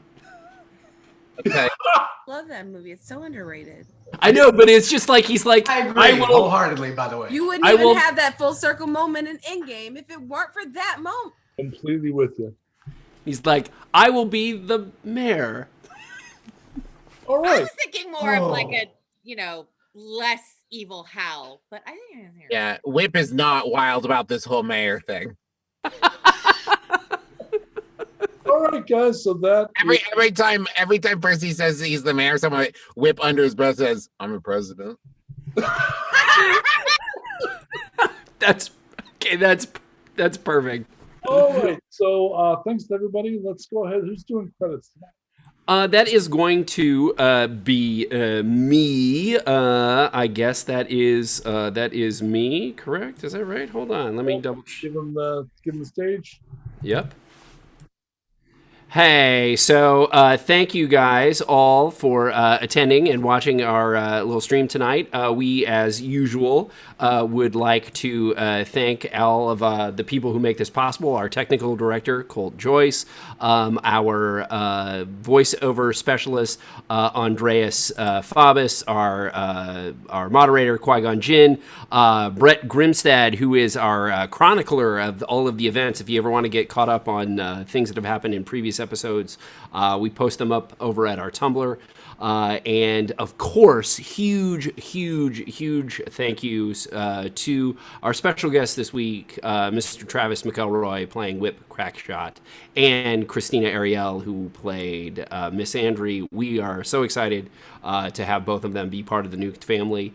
And tune in next week as we add Tanya DePass, also known as Cypher of Tyr, who's going to be joining us for a 2-shot episode out in the Wasteland. And until next time, that's where we'll see you, in the Wasteland.